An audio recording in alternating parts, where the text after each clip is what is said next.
Mungkin materinya bisa di Oh iya tadi nih, tampilkan ya siap-siap. di screen ya. Ya, apa silakan. Bismillahirrahmanirrahim. Assalamualaikum warahmatullahi wabarakatuh. Waalaikumsalam warahmatullahi wabarakatuh. Alhamdulillah, assalatu wassalamu ala rasulillah wa ala alihi wa sahbihi wa man walah wa la hawla wa la quwwata illa billah amma ba'd. Ma'asyiral muslimin wal muslimat rahimani wa rahimakumullah. Alhamdulillah pada pagi hari ini ya di pertengahan bulan Dzulqa'dah, ya salah satu bulan yang oleh Rasulullah Shallallahu alaihi wasallam dikategorikan bulan-bulan haram. Ya, Rasul mengatakan dalam hadis riwayat Imam Bukhari, as-sanatu ithna asyara syahron. Setahun ada 12 bulan. Minha arba'atun hurum. Dari 12 bulan itu ada 4 bulan yang bernama bulan-bulan haram. Salasu mutawaliyat. Nah, dari 4 bulan itu ada 3 bulan yang berturut-turut. Yaitu kata Rasulullah, Dzulqa'dah wa Dzulhijjah wal Muharram. Nah, sekarang bulan ini kita udah masuk Dzulqa'dah. Pertengahan Dzulqa'dah. Itu baru 3, Dzulqa'dah, Dzulhijjah wal Muharram dan juga Muharram. Adapun yang keempat, Rasul mengatakan wa Rajab mudarul ladzi baina Jumadai wa Sya'ban. Itu bulan Rajab yang mulia yang keberadaannya terjepit di antara 2 Jumadil dan Sya'ban. Nah, keutamaan dari bulan ini Dzulqa'dah adalah yaitu ya Allah berfirman wala tazlimu fihinna anfusakum. Janganlah kalian saling menzolimi di bulan-bulan tersebut di antara kalian. Secara umum berbuat zolim dilarang di sepanjang bulan, di seluruh bulan.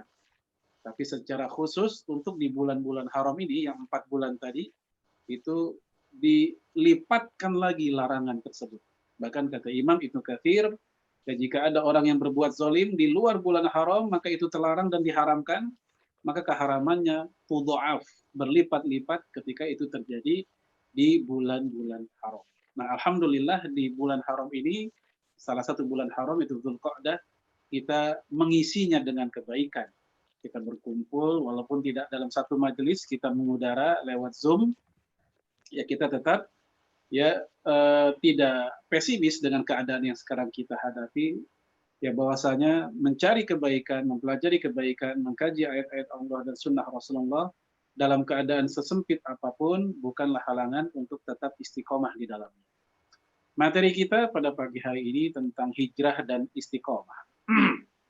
Ya, dan memang materi ini hijrah dan istiqomah ini terus terang ini materi yang termasuk primadona belakangan ini. Ya, apalagi cukup banyak gerakan-gerakan hijrah yang dilakukan oleh banyak elemen masyarakat kita. Para artis melakukannya, para pengusaha melakukannya, ya bahkan para pejabat pun juga demikian.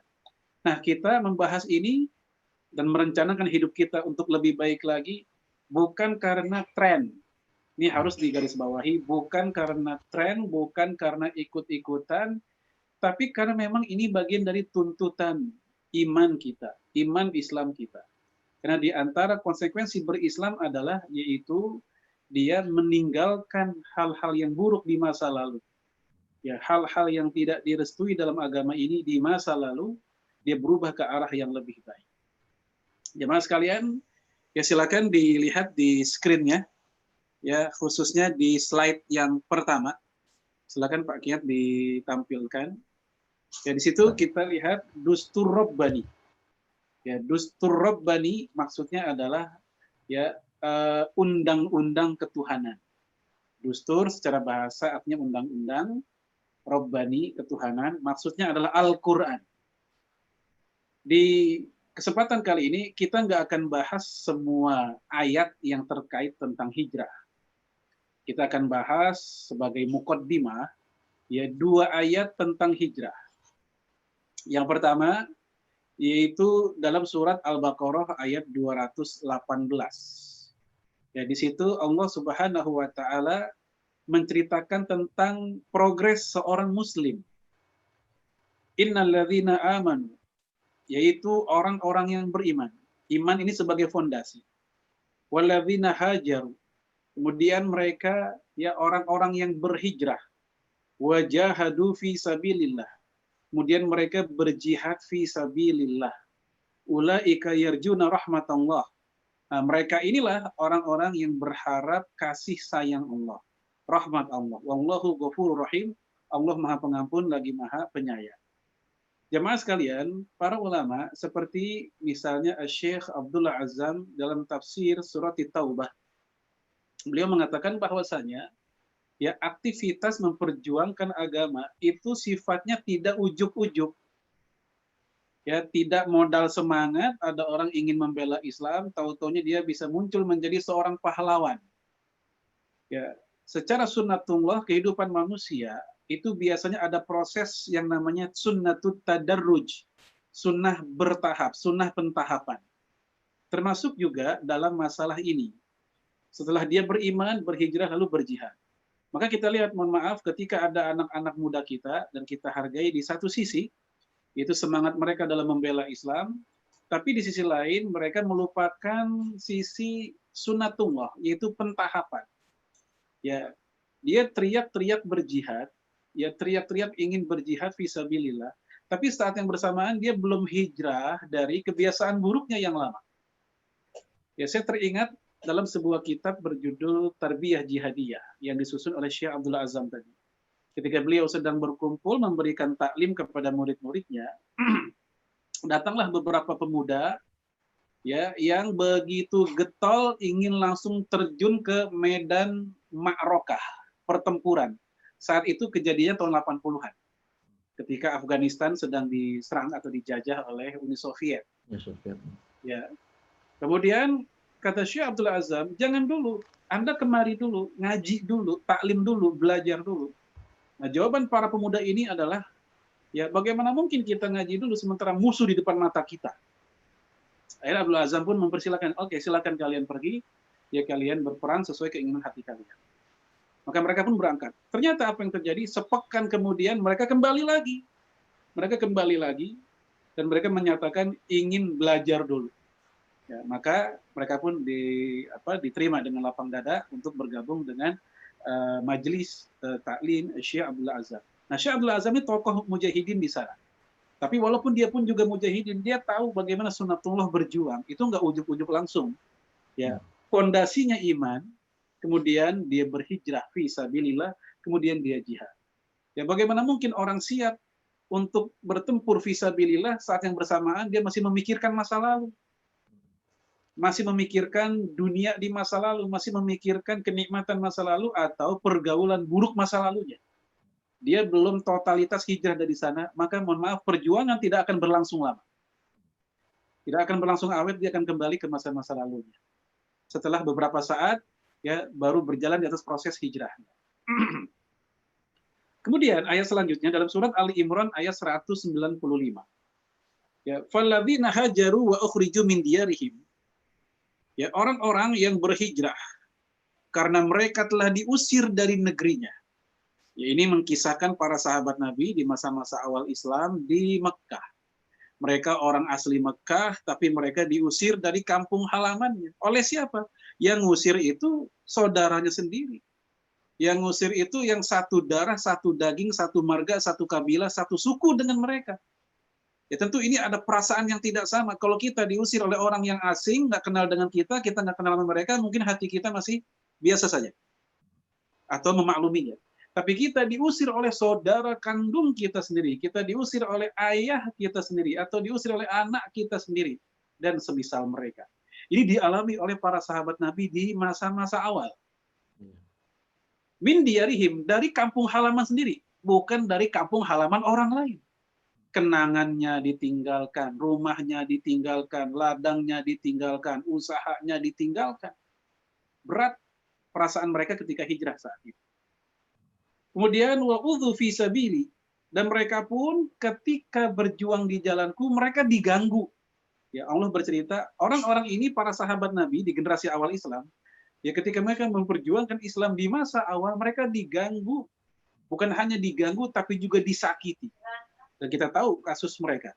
Ada yang dibunuh ayah ibunya, seperti Amr bin Yasir. Yasir ayahnya dan ibunya Sumayyah. Sumayyah dibunuh, mohon maaf, ditusuk dari kemaluan nembus ke kepala. Ya Allah. Kemudian Yasir, ayahnya, ya ditarik kedua tangannya sampai terputus kedua tangannya. Itu yang dialami oleh para sahabat Nabi di generasi awal. Dan hal itu diabadikan dalam surat Ali Imran ayat 195, di mana mereka wa'udhu fisabili. Mereka diganggu, disakiti, fisabilillah, di jalan Allah. Wa qatalu wa qutilu. Nah, di antara mereka ada yang berjuang dan juga ada yang terbunuh di atas jalan perjuangan mereka itu. Apa yang Allah berikan buat mereka? La ukafiranna anhum sayyi'atihim. Allah akan hapuskan dosa-dosa mereka. Allah hapuskan kesalahan-kesalahan mereka dari apa yang mereka alami, ya, siksaan yang mereka alami, pengusiran yang mereka alami, itu tidak ada yang sia-sia. Semuanya Allah berikan ganjaran, semuanya Allah akan berikan balasan. Di antaranya adalah kesalahan mereka Allah hapuskan. Apakah ini saja? Tidak. Ya, Allah melanjutkan, yaitu walu idkhilannahum jannatin tajri min tahtihal anhar. Dan Allah akan memasukkan mereka ke dalam surga yang di bawahnya mengalir sungai-sungai. Ya, mas sekalian, mohon maaf sebelum kita lanjut. Kalau kita lihat ayat-ayat surga, itu sering menceritakan hal-hal yang sebenarnya di dunia juga ada. Ya kan? Di surga Allah cerita tentang sungai. Kita berpikir, kalau masalah sungai, Ciliwung juga ada. Kalau masalah sungai, ya apa kurang indahnya sungai dunia juga bagus-bagus. Sehingga ada orang berpikir, kalau gitu apa istimewanya surga kalau sekedar sungai-sungai saja. Ya, di surga menceritakan tentang buah-buahan, di surga menceritakan tentang masalah istana yang indah. Lalu kita berpikir, di dunia juga banyak istana yang indah. Di dunia juga banyak buah-buahan yang nikmat, manis, dan sehat, dan seterusnya. Akhirnya ada orang berpikir, istimewa surga itu di mana? Nah, jemaah sekalian, dalam hadis Sahih Bukhari, ya, Rasulullah menceritakan bahwasanya di surga itu banyak sekali kenikmatan di mana, ya, mata kita belum pernah melihatnya. Ya, mala ainun ra'at wala udhunun sami'at. Ya, mata kita belum pernah melihatnya, telinga kita belum pernah mendengarnya. Lalu kenapa Allah menggambarkan dengan gambaran seperti tadi? Para mufassir seperti Imam Al-Qurtubi atau mufassir generasi sekarang, Syekh Mustafa Al-Maraghi, mereka mengatakan penggambaran dalam Al-Quran tentang surga dengan gambaran seperti yang kita lihat di dunia, tujuannya adalah untuk memudahkan pemahaman. Ya, sebab kalau Allah bercerita tentang apa aslinya, jangkauan akal kita nggak nyampe. Mirip seperti seorang anak kecil bertanya tentang keindahan malam pertama kepada pengantin baru.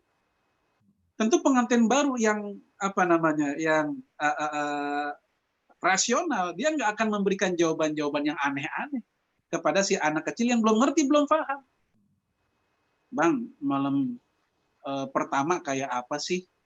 Ya, kata si orang dewasa ini mengatakan, pokoknya seperti makan es krim.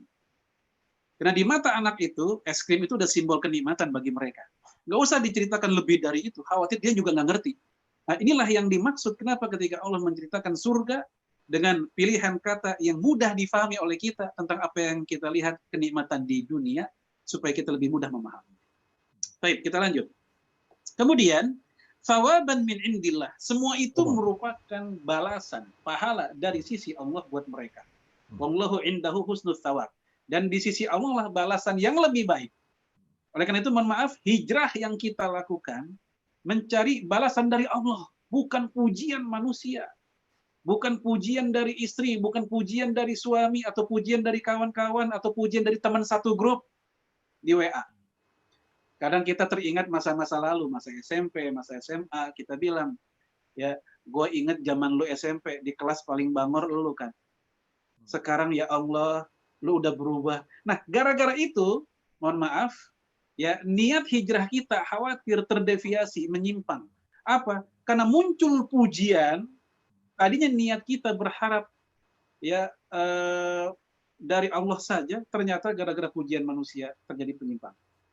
Oleh karena itu dalam hadis Imam Ibnu Majah, Imam Abu Daud dan yang lainnya itu ada bab khusus berjudul Al-Karaha fit Tamadi. Makruhnya memuji orang di hadapan orangnya dan di hadapan orang lain. Karena pujian itu walaupun manis kayak sirup tapi dampaknya bisa sariawan. Nah, sederhananya begitu. Kritikan walaupun pahit, dia seperti jamu, bisa menguatkan. Maka ketika orang dipuji dengan pujian yang luar biasa, dan kita ngerasa belum sampai taraf pujian itu sebenarnya, hati-hatilah. Karena khawatir bisa menciderai niat, menciderai keikhlasan. Maka Allah menegaskan dalam konteks hijrah ini, dalam ayat surat Al-Imran 195, yaitu wallahu indahu husnul thawab. Ketahuilah, di sisi Allah lah balasan yang terbaik, bukan di sisi manusia. Kemudian jemaah sekalian, kita masuk di ayat tentang istiqomah, yaitu surat Al-Fusilat.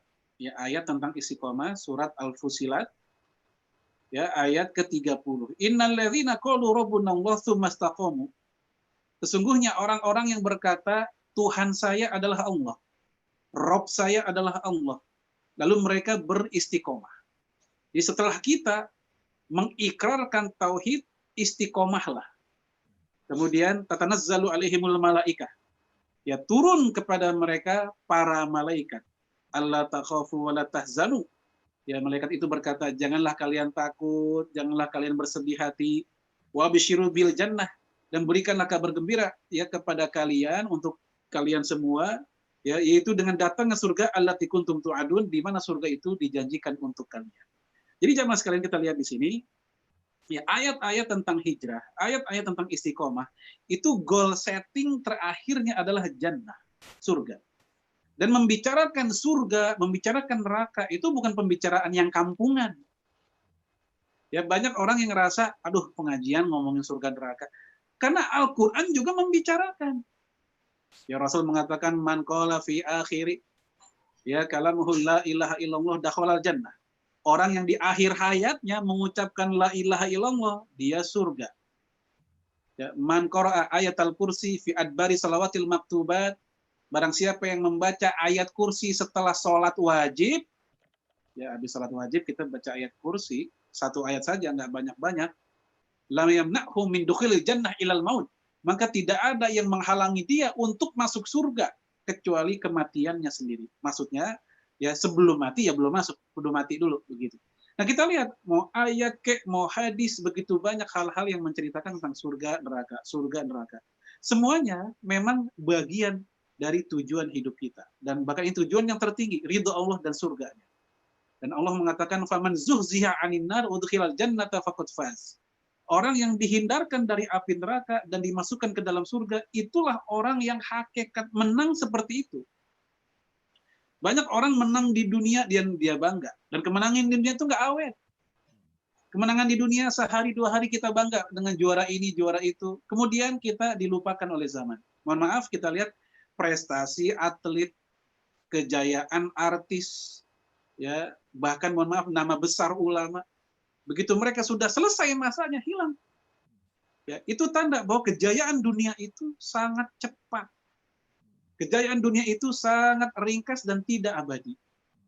Nah, oleh karena itu, ketika kita tahu seperti itulah karakter dunia, maka akhirat sebagai tujuan kita yang paling utama. Ya, apalagi mohon maaf di usia-usia kita yang nggak lagi dikatakan muda, ya, walaupun ada juga yang masih gayanya kayak anak muda, merasa gitu loh. Merasa muda.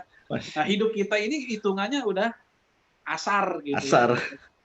Ya, menjelang maghrib malah gitu. Oleh karena itu, ya, kalau udah usia 40 bahkan 50 itu udah nggak lagi ada pemakluman ketika mereka, mohon maaf, masih nongkrong-nongkrong, begajulan nggak jelas begitu. Ya, Bapak Ibu sekalian, saya ingin memberikan ilustrasi sederhana begini. Ya, kita masih ingat masa-masa sekolah dulu, SMP, SMA. Lagi asyik, rame-rame bercanda di kelas, tahu-taunya guru datang, ya, tiba-tiba dengan suara berat, mata pun juga mungkin agak sedikit setengah melotot. Ya, dia berkata, masukkan alat tulis kalian, buku-buku kalian, tas taruh bawah, pulpen keluarin, kertas keluarin. Ada apa, Pak? Kita ujian sekarang. Loh, kok nggak bilang-bilang?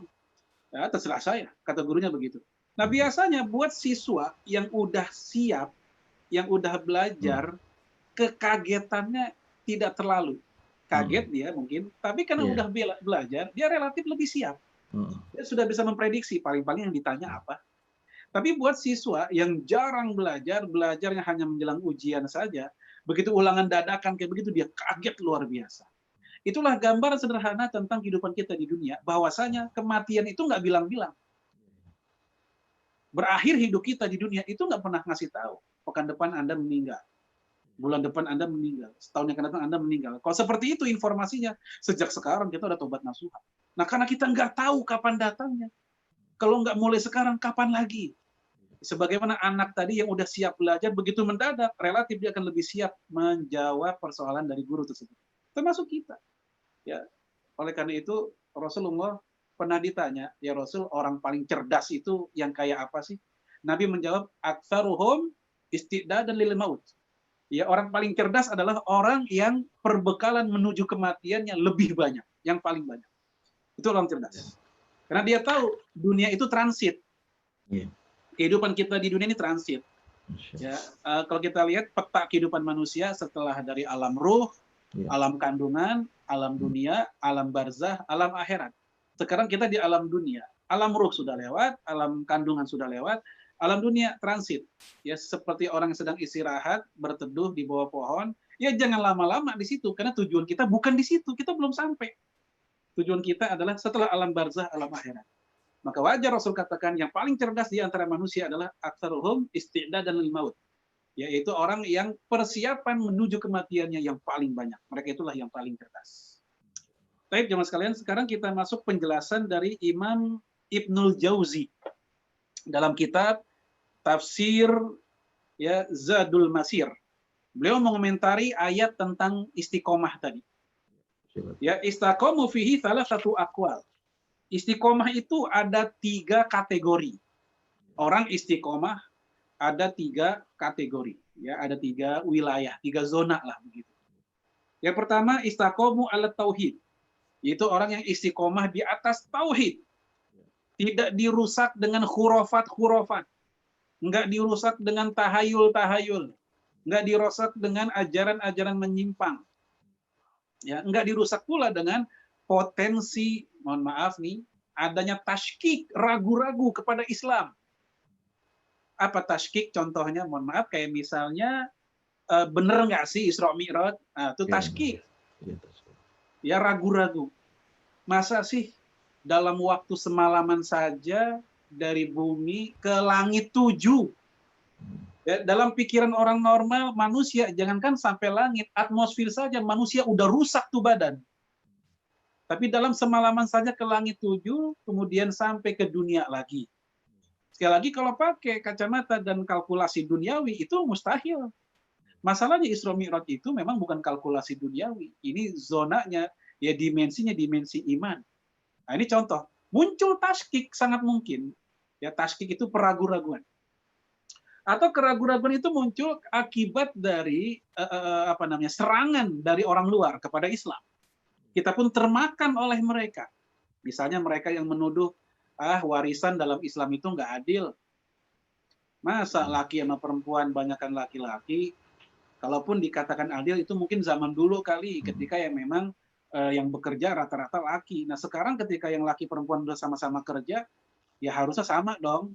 Nah, ini pemikiran seperti ini membuat muncul tasykik tadi, syak, ragu.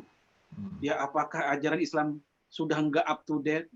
Nah, pikiran-pikiran seperti ini memang sengaja dihembuskan, yang kemudian ujung akhirnya adalah seorang muslim riddah, keluar dari Islam. Nah, hati-hati, ini merupakan ya tantangan buat istiqomah tauhidnya seseorang. Baik, jamaah sekalian, kenapa dalam syariat Islam, khususnya masalah warisan tadi, kenapa laki-laki kok lebih banyak? Karena memang laki-laki tanggung jawabnya dunia akhirat. Bukan hanya di peradaban kita sebenarnya, di peradaban lain pun mereka sepakat laki-laki itu tanggung jawabnya lebih besar. Perempuan nganggur, nggak jadi bahan gunjingan. Pak Haji itu anaknya, misal siapa? Fatimah kok belum kerja? Jawaban bapaknya, biarin tadi dibawa sama bapaknya, apa dibawa sama lakinya. Kan gitu kalau perempuan, dibawa sama lakinya, dibawa sama suaminya. Tapi kalau laki-laki kan nggak bisa seperti itu. Pak Haji itu si Anu, si Udin, atau si Bambang, si Yunus, si Joko, dan seterusnya, kenapa dia belum kerja? Nggak mungkin si bapaknya menjawab, biarin aja tadi bawa bininya, kan nggak mungkin. Ya, ini ada perbedaan. Oleh karena itu wajar jika dia lebih banyak. Dan dia lebih banyak bukan untuk dia, tapi untuk istrinya, untuk anak-anaknya. Sementara adiknya yang perempuan dapat setengahnya, ya itu nggak berkurang karena si adik nggak ada kewajiban memberikan nafkah. Perempuan nggak ada kewajiban memberikan nafkah, tapi suaminya lah yang ngasih. Apalagi kalau si perempuan kerja juga tambahan banyak. Ya, taib. Ini contoh aja taskik atau peragu-raguan yang disebarkan oleh orang yang nggak suka dengan Islam untuk umat Islam sendiri. Akhirnya umat Islam pun menjauh dari agamanya pelan-pelan. Nah, istiqomah dalam tauhid contohnya seperti itu. Kemudian yang kedua, wasani, yaitu istiqomah ala taatillah wa adai al-faraid, yaitu istiqomah dalam ketaatan kepada Allah dan istiqomah dalam menjalankan kewajiban. Bapak Ibu sekalian, saya yakin di antara kita pernah ngalamin yang namanya fluktuasi semangat ibadah. Ya, buat yang laki-lakinya, bapak-bapaknya, ketika semangat ke masjid luar biasa. Sebelum azan pun dia udah ke masjid, udah rapi-rapi, siap-siap. Ya, ketika wirid pun, zikir pun mungkin paling lama. Yang lain udah pulang, dia belum pulang. Kapan itu terjadi? Ketika iman lagi yazid, iman lagi meninggi, iman lagi naik, lagi bagus. Tapi sangat mungkin terjadi masa-masa turun. Rasul pernah mengatakan, inna likulli syai'in syirrah, wa likulli syirratin fatrah. Segala sesuatu ada masa-masa semangat, dan ada masa-masa turun. Jadi ini Nabi bilang, seolah-olah sudah memberikan gambaran kepada kita, masa-masa itu kita alami. Dan ini bukan hanya dalam masalah ibadah sebenarnya, masalah lain juga. Ya, ingatkah kita masa-masa jadi pengantin baru? Wow, tuh luar biasa. Manggil istri, ya say, ya, lagi bagus-bagus itu. Ya, masih tahun pertama masih say. Ya, begitu tahun ke-15 say juga, tapi saya khawatir sayanya bukan sayang, bisa syaitan atau sayang lain kan bahaya. Ya. Tahun pertama bulan madu, tahun kelima bulan jahe, bulan kencur, udah pahit-pahit. Jadi ada masa-masa seperti itu. Jadi itu bukan hanya masalah ibadah, rumah tangga pun demikian. Ya, ibu-ibu lagi seneng ikut pengajian, semua kajian dia ikutin, yang di YouTube, yang di IG, yang di macam-macam, yang di masjid dia ikut. Baru setengah bulan muncul masa-masa boring, muncul masa-masa stagnan. Akhirnya pun dia pun lenyap dari peredaran. Muncul lagi mungkin 2 tahun kemudian baru semangat lagi. Itulah yang Nabi katakan, inna likulli syai'in syirrah wa likulli syirratin fatrah. Di masa-masa semangat bisa muncul masa-masa lemahnya, masa-masa malasnya. Tapi Rasul mengatakan, wa man kanat fatratuhu ala sunnati faqad ihtada. Siapa yang masa-masa malasnya tetap di atas sunnah, maka dia tetap koridornya dapat petunjuk. Walaupun lagi malas, tetap di atas sunnah, tetap mendapatkan petunjuk. Wa man kanat fatratuhu ala ghairi dzalik faqad halak. Adapun ketika masa-masa malasnya enggak di atas sunnah, maka dia telah hancur binasa. Karena kemalasan sendiri itu sudah sebuah kebinasaan, karena hilang istiqomah. Ya. Ditambah lagi ketika malas, dia enggak di atas al-haq, enggak di atas sunnah, hancurlah binasanya. Maka ini yang kita minta, yang kedua, yaitu istiqomah dalam ketaatan. Ya, istiqomah dalam kekhusyuan, istiqomah dalam kesabaran, saum sunnah. Coba Bapak Ibu, ya saum sunnah dengan saum wajib Ramadan itu lain semangatnya. Saum Ramadan karena banyak orang melakukan, kita semua punya atmosfer semangat yang sama. Ya begitu saum sunnah Syawal, nunda-nunda, nanti lama-lama Syawal udah mau habis. Masuk saum sunnah Rajab atau sunnah yang saum Ashurul Hurum juga demikian sama. Maka ini zona yang kedua, itu istiqomah dalam ibadah, dalam menjalankan ketaatan, dalam menjalankan kewajiban. Yang ketiga, yaitu alal ikhlasi wal amal ilal maut, yaitu istiqomah dalam keikhlasan dan beramal untuk berbekalan kematian. Nah ini menunjukkan bahwa ikhlas itu seperti amal yang lain, itu juga mengalami fluktuasi. Ada orang ikhlas ketika di awal saja. Menjelang akhir amal solehnya, keikhlasannya lenyap. Karena faktor apa? Pujian. Karena faktor apa? Dilihat oleh orang. Contoh sederhana deh, dalam kehidupan sehari-hari aja. Seorang bapak, dia ngasih sumbangan buat masjid. Assalamualaikum, waalaikumsalam. Pak, ini buat masjid, buat beli ini, buat beli itu. Ya, atas nama siapa ya Pak? Oh, nggak usah disebut namanya. cukup hamba Allah saja, misalnya begitu. Nah, ternyata si anggaplah DKM atau apa, ya tetap mencatat namanya dengan alasan untuk transparansi, karena dia harus melapor juga. Kalau hamba Allah kan banyak nanti. Begitu khutbah Jumat atau menjelang sholat Jumat, ya si MC mengumumkan, alhamdulillah masjid kita dapat sumbangan sekian juta rupiah dari Bapak Anu, disebut namanya.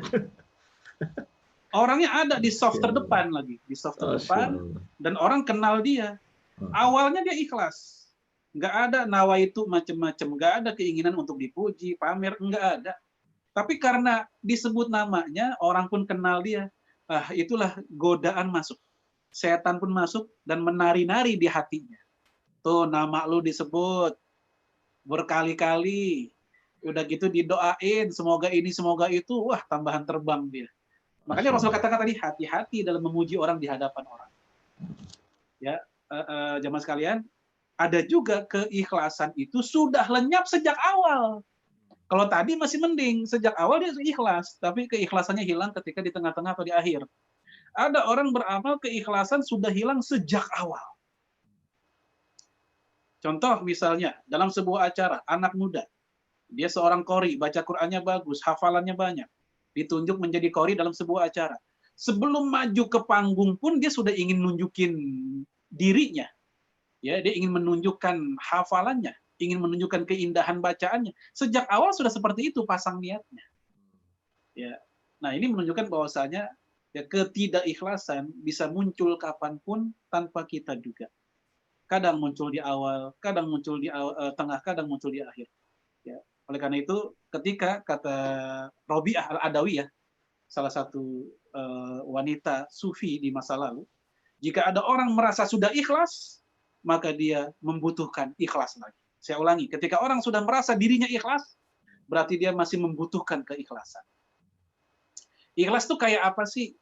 Sederhananya adalah, yaitu tidak usah memikirkan lagi, mengungkit-ungkit lagi apa yang sudah kita lakukan. Selesai, udah. Sederhananya begitu. Daripada kita berkutat pada definisi yang terlalu filosofis tentang ikhlas, sederhananya, kalau kita habis ngapa-ngapain, ya udah. Jangan lagi menggelayut dalam pikiran, jangan lagi dibahas.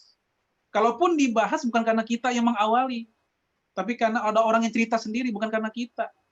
Kita nggak mau ngomongin kok. Ya, oke lah, kita pernah nyumbang karpet di masjid. Kita nggak pernah ngungkit. Tahu-tahunya dalam sebuah diskusi ada yang ngomong, itu kan karpet sumbangan si Anu. Ada orang yang ngomong, bukan kita. Ya, nah seperti ini semoga nggak mengurangi keikhlasan kita. Tapi jemaah sekalian, ini tentang istiqomah yang dijelaskan oleh Imam Ibnul Jauzi. Ya, ada 3 hal. Istiqomah dalam tauhid, istiqomah dalam ketaatan kewajiban, istiqomah dalam ikhlas. Dan juga istiqomah persediaan, persiapan menuju kematian kita. Baik. Sekarang kita masuk ke Dustur Nabawi. Undang-undang kenabian. Maksudnya hadis Nabi SAW. Kita ambil dari sebuah hadis terkenal, hadis Bukhari Muslim, yang oleh Imam Nawawi diletakkan di nomor 1 dalam hadis Arba'in beliau. Ya, innamal a'malu binniyat. Amal itu tergantung dari niatnya. Amal di sini al-a'mal asy-syar'iyyah, yaitu amal-amal syariat. Amal syariat harus ada niat. Tanpa niat, maka itu bukan amal, tapi enggak sengaja beramal. Adapun amal yang bukan amal syariat, amal duniawi, maka tanpa niat pun enggak ada masalah. Amal duniawi tanpa niat pun nggak ada masalah. Contoh, seperti berpakaian atau melepaskan pakaian, pakai sendal atau melepaskan sendal, membersihkan pakaian atau nyuci atau segala macam. Ini aktivitas duniawi tanpa ada niat nggak ada masalah. Oleh karena itu, maksud hadis tadi kata Imam Ibnu Daqiqil Id, yaitu al-a'mal asy-syar'iyyah, amal-amal syariat yang memang tanpa niat itu amal tidak dikatakan amal. Berwudu, mandi wajib, sholat, ya, kemudian zakat, kemudian haji. Ini semua al-amal asy-syar'iyyah, membutuhkan niat di dalam. Kemudian, wa innama likulli imri'in ma nawa. Setiap manusia akan mendapatkan poin sesuai dengan apa yang dia niatkan. Walaupun amalnya sama, tapi niatnya beda, di sisi Allah bisa beda itu nilai. Badannya sama-sama di masjid, tapi yang satu ke masjid dalam rangka untuk sholat, atau ingin taklim, Sementara yang satu ke masjid dalam rangka nagih utang. Dia tahu nih, jarang ketemu sama tetangganya. Dia berpikir, paling ntar di masjid ketemu. Betul ketemu di masjid dan dia pun nagih utang. Nah, lihat. Fisiknya sama-sama di masjid, tapi dengan motivasi yang berbeda. Di sisi Allah berbeda nilainya. Dalam hadis Imam Ahmad, Rasul mengatakan, "Man dakhala masjidana hadza liyata'allama khairan aw yu'allimahu kana kal mujahid fi sabilillah." Orang yang masuk ke masjid, lihat, masuk ke masjid, tujuannya mempelajari kebaikan atau mengajarkan kebaikan, maka dia mujahid fi sabilillah. Wa man dakhalahu li ghairi dzalik, tapi masuk ke masjid bukan untuk itu motivasinya. Tujuannya lain. Kana kan naziri ila ma laisa lahu. Dia seperti orang yang melihat sesuatu, tetapi sesuatu yang dia lihat bukan kepunyaannya. Beda niat, beda poin di sisi Allah. Sama-sama motong ayam, tapi saya motong ayam untuk makan anak istri di rumah. Jadi ibadah. Tapi orang lain ada motong ayam tujuannya buat sesajen. Jadi kesyirikan. Lain. Sama-sama motong ayam, tapi beda niat, beda nilai. Maka Rasul katakan, wa innama likulli imri'in ma nawa. Menilai manusia tergantung bagaimana niat-niatnya tersebut. Baik, kemudian faman kanat hijratuhu ilallah wa rasulih. Barang siapa yang hijrahnya dimotivasikan karena Allah dan Rasulnya. Jadi pendorong dia hijrah mencari ridha Allah dan Rasulnya. Bukan karena ikut-ikutan. Mohon maaf, ini anak-anak ABG kita, remaja kita. Pengajian ABG, laki perempuan. Itu kan nggak sedikit tuh, anak-anak cowok yang kalau ngaji nanya ada ceweknya nggak, kan gitu. Iya. Mau ikut nggak nih pengajian remaja? Ustadznya siapa? Ustadz Anu. Gua mah kalau nggak ada ceweknya nggak mau. Nah, yang seperti ini, mohon maaf, ini bisa mengusik ya nilai-nilai aktivitas pengajian dia di sisi Allah. Tapi kalau buat anak muda, kadang kita tanda petik masih agak maklum. Kenapa bilang maklum? Karena bisa jadi itu masih proses. Iya. Jadi masih abjadiah proses perjuangan dia. Toh nanti sebulan, 2 bulan, 3 bulan, dan seterusnya dia akan menyadari kesalahan niat di masa lalunya. Oh ternyata dulu niat saya ikut pengajian nyari cewek, salah. Lama-lama pun dia belajar untuk ikhlas dan lillahi ta'ala belakangan. Jadi untuk orang-orang seperti itu ya kita berbaik sangka, semoga hal tersebut masih proses perbaikan saja. Tapi ini contoh aja, ada orang yang hijrahnya bukan karena Allah dan Rasulnya. Lalu kata Nabi, fahijratuhu ilallah wa rasulih. Kalau hijrahnya karena Allah dan Rasulnya, maka dia pun mendapatkan ya poin dari Allah dan Rasulnya. Wa man kanat hijratuhu ila dunya yusibuha. Kebalikannya, ada orang yang hijrahnya ngincer dunia. Dia beralih ya dari non syariat ke syariat, beralih dari kegelapan jahiliyah ke cahaya Islam. Ternyata tujuannya adalah dunia, ada kekayaan dunia di balik itu semua. Au imra'atin yang kihuha, atau ngincer perempuan yang ingin dia nikahi, kata Rasulullah, fahijratuhu ila ma hajaru ilaih. Maka dia akan mendapatkan sesuai yang dia motivasikan itu. Dunia dia dapat. Perempuan yang dia incer itu dia dapat. Tetapi dia tidak mendapatkan Allah dan Rasulnya. Yang dia dapatkan adalah dunia yang sementara tersebut. Nah, jamaah sekalian, hadis ini menceritakan tentang ya pentingnya istiqomah dalam niat orang hijrah, pentingnya kemurnian ketulusan orang hijrah. Hadis ini muncul asbabul wurudnya itu gara-gara seorang laki-laki sedang jatuh cinta dengan seorang wanita namanya Ummu Qais. Jadi ini istilahnya asbabul wurud, latar belakang munculnya hadis. Nah, Ummu Qais ini ceritanya ingin hijrah bersama Rasul dan sahabat ke Madinah. Dari Mekah ke Madinah. Nah, si laki-laki ini sebenarnya nggak ada keinginan buat hijrah. Dia nggak ada keinginan. Tapi karena perempuan yang dia incer itu pengen hijrah juga, maka dia pun latah ikut-ikutan pengen hijrah juga. Nah, hal ini diketahui oleh Rasulullah SAW. Maka Rasul pun memberikan nasihat dengan bahasa tidak langsung.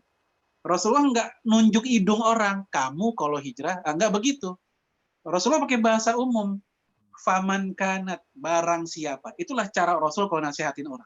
Nggak nyakitin, nggak ngevonis, nunjuk hidung orang.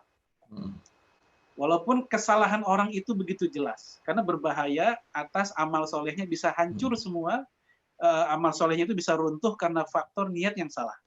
tapi Rasulullah nggak nunjuk hidung dia, tapi Rasulullah menggunakan bahasa-bahasa umum. Siapa yang hijrahnya tulus karena Allah dan Rasulnya, dia dapat Allah dan Rasulnya. Siapa yang hijrahnya karena faktor dunia, ya dia akan dapat faktor dunia itu. Jadi Rasul nggak bilang, kamu ya yang hijrahnya karena perempuan, si Ummu Qais. Rasul nggak bilang begitu. Ini juga manfaat buat kita, khusus buat para pendidik, buat orang tua. Ya kadang anak-anak kita itu kalau lagi salah, langsung ditunjuk hidungnya, dia bukannya berubah, dia malah defend. Ya dia malah defend, malah dia akan semakin parah dari sebelumnya. Karena dia merasa dibuat malu oleh orang tuanya ketika disalah-salahkan di depan saudaranya yang lain. Nah, Rasulullah menggunakan bahasa-bahasa umum. Baik, ini dustur nabawi dari hadis Nabi tentang pentingnya tulusnya niat kita, ikhlasnya niat kita dalam hijrah fi sabilillah. Baik, kita masuk pada pembahasan selanjutnya, yaitu makna hijrah. Hijrah secara bahasa. Ya, kita tahu yang namanya definisi selalu terkait dua itu, bahasa dan istilah. Secara bahasa, hijrah itu artinya at-tarku. At-tarku artinya meninggalkan. Atau al-intiqal. Al-intiqal artinya pindah, perpindahan. Karena memang pada faktanya hijrah itu selalu begitu. Ya, kita pulang kampung atau pindah rumah, yaitu hijrah. Secara bahasa seperti itu. Adapun secara terminologis, secara makna syariat begitu, kalau bahasa santrennya, yaitu al-khuruj fi ardi ilal ukhra. Itu keluar dari sebuah daerah ke daerah yang lain. Ya, fi syar'i tarku ma nahallahu anhu. Yaitu meninggalkan apa-apa yang Allah larang. Ya, ini makna syariat. Meninggalkan apa-apa yang Allah larang. Ya, bapak-bapaknya misalnya yang mohon maaf, yang hobi, ya mungkin bukan bapak-bapak di sini ya, maksud saya tempat lain lah gitu. Yang hobinya ya pokoknya kalau ngelihat ada plat nomor bawaannya dipirit jadi nomor judi mulu sama dia. Ya nggak bisa anteng melihat angka-angka liar, selalu dipakai untuk judi. Apa istilah itu, judi buntut itu? Ya, atau misalnya ya nggak bisa tenang kalau sehari nggak minum.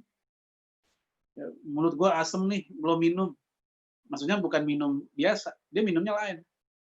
Nah, hijrah itu meninggalkan hal itu semua. Kemudian wa indal Hanafiyah wal Hanabilah. Adapun para ulama dalam mazhab Hanafi dan Hambali, mereka mengatakan tarkul watanil ladzi bainal kuffar wal intiqal ila biladil Islam.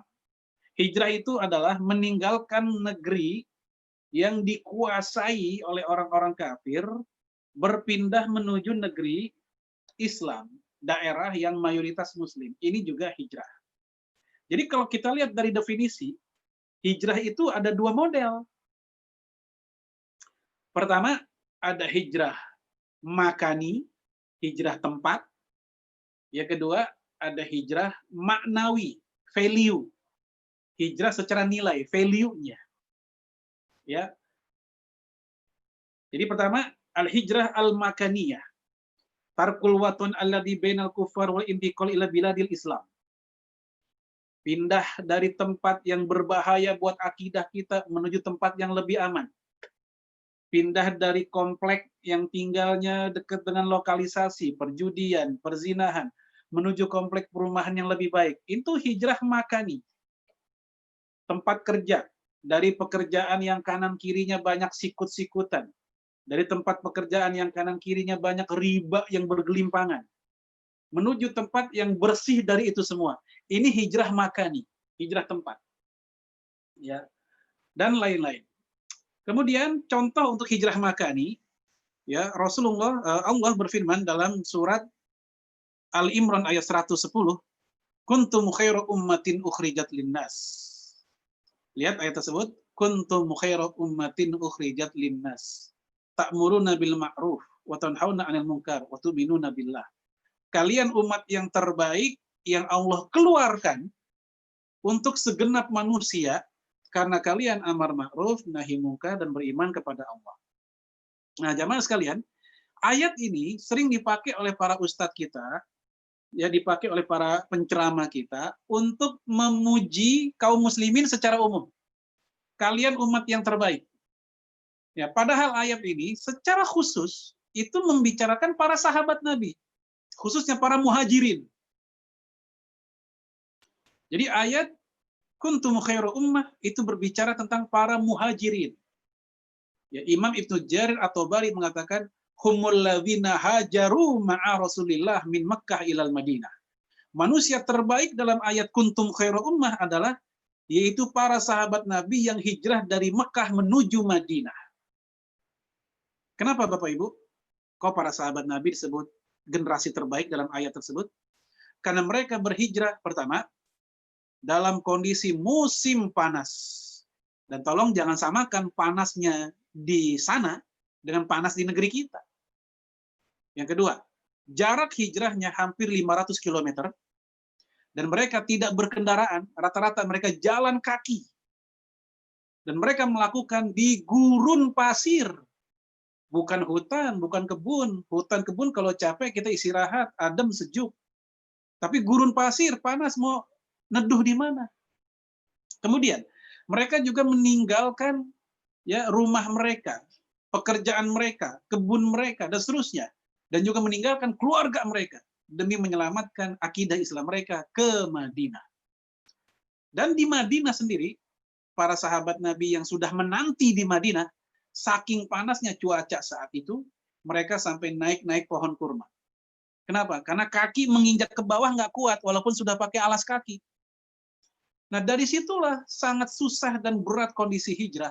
Allah puji mereka dengan kalimat, kuntum khairu ummatin ukhrijat linnas. Maka jamaah sekalian, hijrah itu kalau kita ngerasa berat, banyak tantangan, wajar. Buat bapak-bapak yang biasanya ngerokok sehari 1 pak,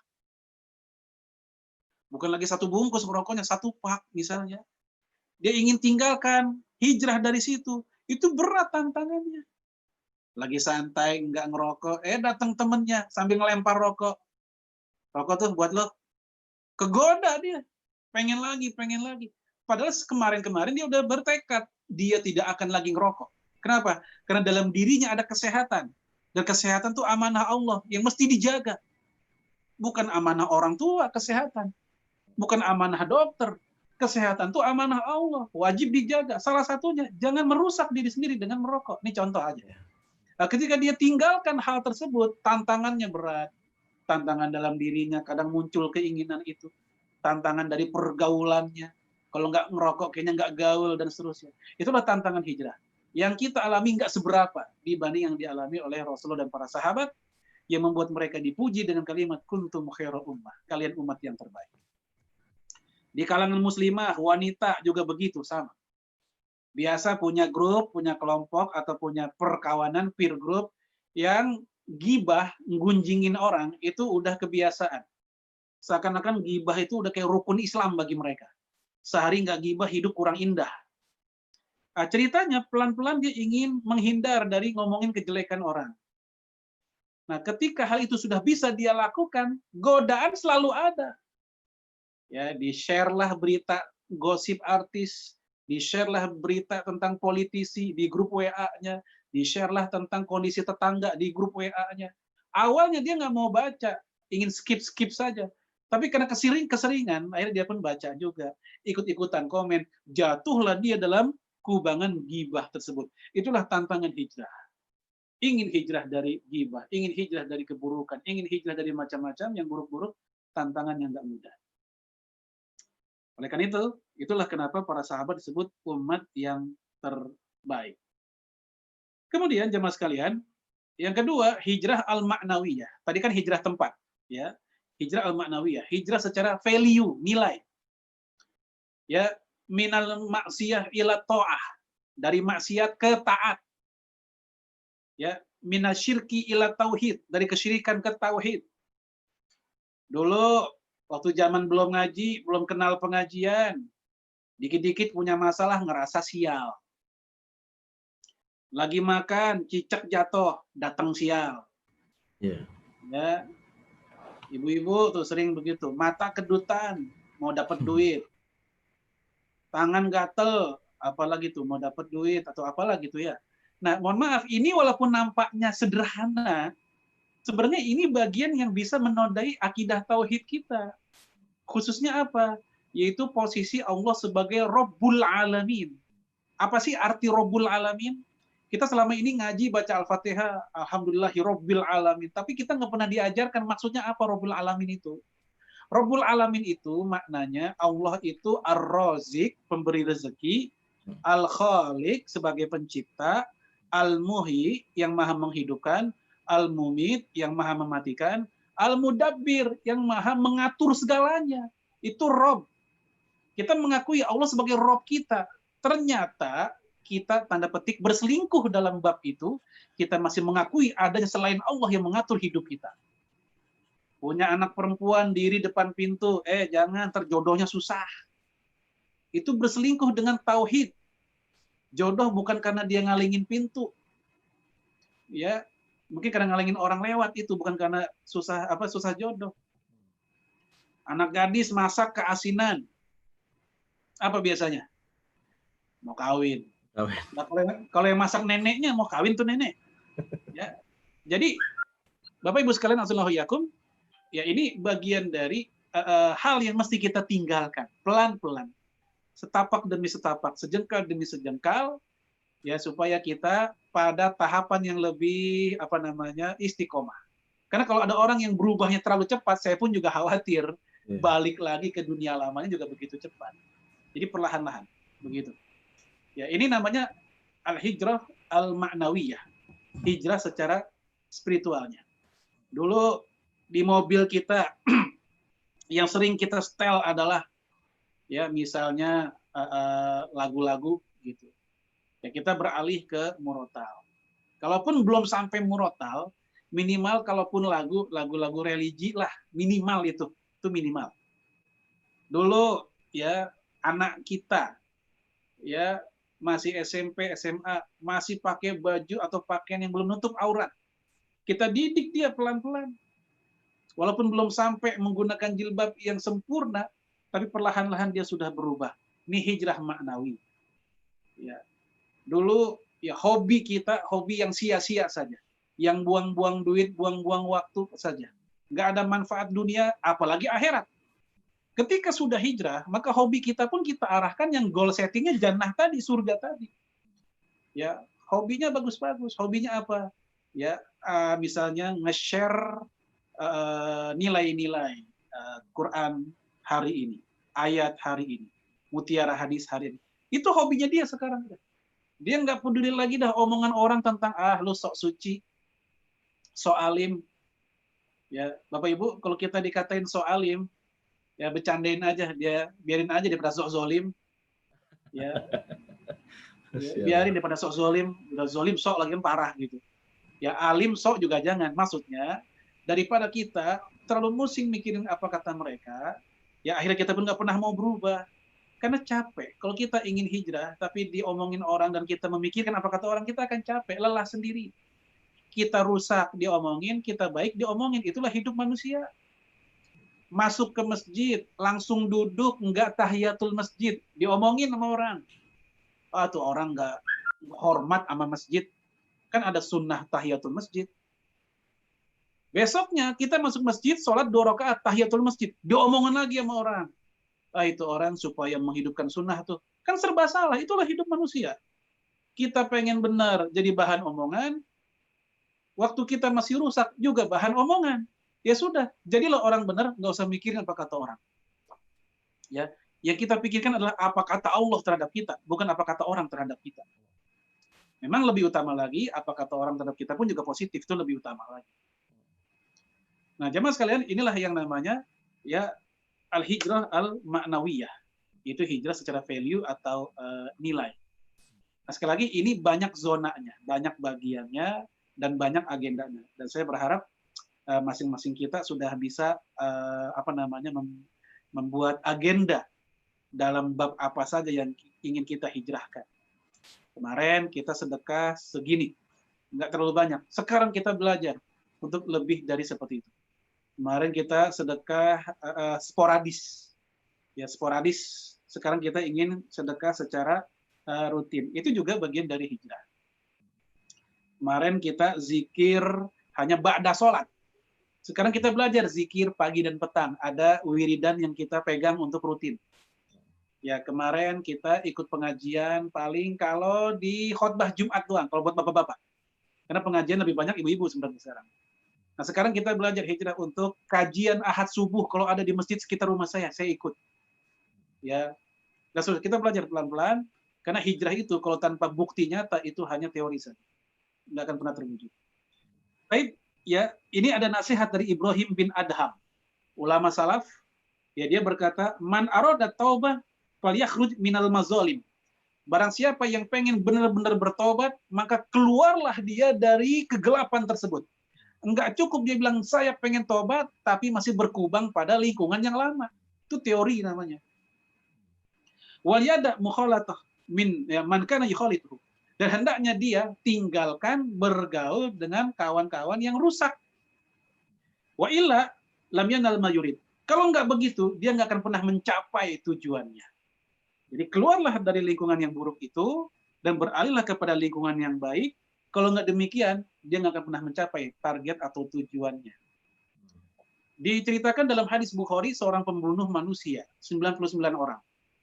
Kemudian dia pun ingin tobat, datang ke sebuah kampung. Apakah tobatnya diterima setelah membunuh 99 orang? Ya, dia nanya, Pak Ustadz, saya habis bunuh orang 99. Saya tobat diterima apa enggak? Si Ustadz ini menjawab, tidak diterima. Marahlah pemuda itu. Yeah. Dibunuh juga itu Ustadz, pas 100 yang dia bunuh. Datang ke kampung lain dengan pertanyaan yang sama. Dan ini di zaman Bani Israel kasusnya ya. Ini untuk memudahkan, ya kita istilahkan Ustadz aja gitu. Ya Pak Ustadz, saya habis bunuh orang 100. Saya ingin tobat, apakah diterima tobat saya? Dijawab oleh Ustadz yang kedua, iya diterima. Tapi nanti setelah Anda tobat, hijrahlah, pindah tempat ke kampung orang baik, supaya tobat Anda kondusif. Karena kalau Anda kembali ke kampung Anda, kampung orang jahat, maka ya dikhawatiri akan kumat lagi, kambuh lagi, dan seterusnya. Maka si anak muda ini pun hijrah ke kampung orang baik. Tapi apa yang terjadi jamaah sekalian? Dia wafat di tengah perjalanan. Dia meninggal. Nah ketika meninggal, inilah dua malaikat turun mendebatkan masa depan pemuda ini surga atau neraka. Malaikat rahmat mengatakan dia surga, udah niat jadi orang baik. Malaikat azab mengatakan dia neraka, walaupun niat orang baik, udah jadi pengen orang baik niatnya, tapi aksi kebaikannya belum pernah ada. Belum pernah bikin aksi kebaikan, hanya niat saja. Nah, itu berdebat malaikat. Ya, jadi malaikat aja bisa debat, apalagi DKM gitu. Nah, kemudian turunlah malaikat yang ketiga. Ukur saja mana yang lebih dekat, ke kampung yang dia tuju atau ke kampung yang dia tinggalkan. Ternyata lebih dekat ke kampung yang dia tuju, beda sejengkal saja. Surga dia. Kita lihat kisah ini. Pertama, pelajarannya adalah kalau ingin hijrah, itu total. Walaupun tanpa harus memutuskan silaturahim dengan teman-teman lama. Dan jangan putus silaturahim. Tetap kita saling berkawan dengan baik. Tapi yang keburukannya itu yang kita tinggalkan. Yang kedua, dalam kisah tadi menunjukkan bahwa akhir hayat seseorang itu mempengaruhi kondisi akhirat dia bagaimana. Akhir hayatnya. Makanya Nabi mengatakan, ya innamal a'mal bi khawatimiha. Amal manusia tergantung bagaimana penutupnya. Walaupun orang ini membunuh manusia 100, tapi di akhir hayatnya dia ingin tobat lalu dia wafat, ternyata dia surga. Ini namanya husnul khotimah. Kebalikannya ada orang yang aktivitasnya bagus, soleh, luar biasa, tapi di akhir hayatnya buruk. Dalam hadis Sahih Bukhari ada seorang mujahidin laki-laki, pemuda ketika perang Khaybar. Para sahabat Nabi mengatakan, wah ini orang ahlul jannah nih, ya penghuni surga nih anak muda ini. Ya paling heroik ketika berjihad, tebas sana, tebas ini luar biasa. Dia berhasil membunuh banyak musuh. Tapi apa kata Rasul? Rasul bilang, enggak, ini pemuda calon neraka. Bingung para sahabat Nabi itu. Di mana calon nerakanya, kan dia jihad, membunuh banyak musuh. Ya mereka nggak paham, mereka nggak ngerti. Kenapa? Ternyata apa yang terjadi jamaah sekalian? Ternyata si laki-laki ini, ya dia kena tancap, entah tombak, entah panah, dan dia merasakan sakit. Saking sakitnya dia nggak tahan. Apa yang terjadi? Dia bunuh diri. Masya Allah. Jadi dia meninggalnya bukan karena dibunuh oleh musuh. Hmm. Dia meninggalnya karena nggak tahan dengan rasa perih kena panah, dia membunuh dirinya sendiri. Jadi matilah dia dalam keadaan bunuh diri. Nah ini yang dimaksud dengan innamal a'mal bi khawatimiha. Dalam hadis yang lain kisahnya agak mirip, ya mirip banget kisahnya dalam peperangan juga, ya sampai dipuji-puji dia penghuni surga segala macam. Nabi bilang enggak, dia neraka. Kaget juga para sahabat. Apa yang terjadi? Ternyata si pemuda ini ketika wafat, ini di balik pakaiannya itu banyak rampasan perang yang diumpetin sama dia. Dia mencuri. Masya Allah. Ya, dia mencuri entah emas, entah apa, diumpetin, dicuri sama dia. Walaupun di balik jihad, ya dia jihad, tapi ternyata di balik jihad itu tujuannya untuk mengambil harta rampasan perang. Bagus di mata manusia, tapi ujungnya buruk, maka hati-hati. Maka silahkan Bapak Ibu, kita kalau habis sholat doa minta husnul khotimah. Ketika kita sujud minta husnul khotimah. Karena kita nggak tahu berapa jam lagi kontrak hidup kita di dunia. Entah 10 jam lagi setelah kita taklim nih, entah 1 jam lagi, entah sehari 2 hari, entah setahun 2 tahun, kita nggak tahu. Maka kita minta kepada Allah agar kita diizinkan mati dalam keadaan baik. Kita hidup cuma sekali di dunia, mati juga cuma sekali. Maka sangat sayang kalau mati dalam keadaan tidak husnul khotimah. Sangat sayang dan sangat sedih, mahal banget harganya. Ya, kita sering memikirkan bagaimana hidup enak. Cobalah pikirkan bagaimana matinya enak. Mati enak, husnul khotimah. Mati ketika tilawah Quran. Mati ketika sedang sujud. Mati ketika sedang tahajud. Mati ketika duha. Mati ketika saum. Ya, mati ketika sedang bersedekah. Dan seterusnya. Ini kan luar biasa. Mati ketika maksiat, nggak enak dengernya. Mati ketika nyekek botol. Mati ketika banting kartu. Mati ketika ngunjingin orang. Ya, mati ketika misalnya nyaci maki orang dan seterusnya. Nah yang seperti ini kita nggak inginkan. Dan saya ambil contoh doa dari Umar bin Khattab. Kata Umar, Allahumma rzuqna syahadah fi sabilik waj'alni fi baladi rasulik. Ya Allah, berikanlah aku rezeki kematian syahid di jalanmu. Dan jadikanlah aku mati di negeri Rasulmu. Wa amitni fi baladi rasulik, dan matikanlah aku di negeri Rasulmu. Maksudnya apa? Madinah. Dan Allah kabulkan doanya Umar. Dia wafat, mati syahid, dibunuh dalam keadaan imam sholat. Dia jadi imam sholat, dibunuh oleh Abu Lu'lu'ah. Dan dia pun wafat di negeri Rasulullah, yaitu Madinah. Jika disebut negeri Rasul itu maksudnya Madinah, bukan Mekah. Madinatun Nabi, kota Nabi, maksudnya adalah Madinah. Ini tentang hijrah maknawiyah. Nah, yang terakhir jamaah sekalian tentang istiqomah. Untuk istiqomah ini cara cara efektif husnul khotimah. Ya, kalau kita ditanya bisa nggak sih setahun nggak bikin dosa? Mungkin jawaban kita adalah kayaknya nggak mungkin deh. Nggak mungkin setahun nggak bikin dosa. Terus ditanya lagi, bisa nggak 1 bulan nggak bikin dosa? Mungkin kayaknya nggak mungkin juga ya. Kayaknya kita punya dosa juga 1 bulan. Ada dosa bulanan lah. Ditanya lagi, ada nggak yang bisa 1 pekan, sepekan 7 hari, nggak bikin dosa? Mungkin kita juga akan menjawab, kayaknya berat, masih berat itu. Masih berat, sepekan, 7 hari, nggak bikin dosa. Ada aja dosa sama anak, dosa sama istri, dosa sama teman, gitu. Dosa mata, dosa mulut. Kita ditanya lagi, bisa nggak seharian nggak bikin dosa? Seharian. Mungkin masih bisa. Ya, masa-masa stay at home kemarin, ya ketika kita nggak interaksi dengan banyak orang, ya kita interaksi dengan Quran aja, kita sambil puasa, kemudian kita buka Quran, bisa tuh sehari. Bisa nggak 1 jam tanpa dosa?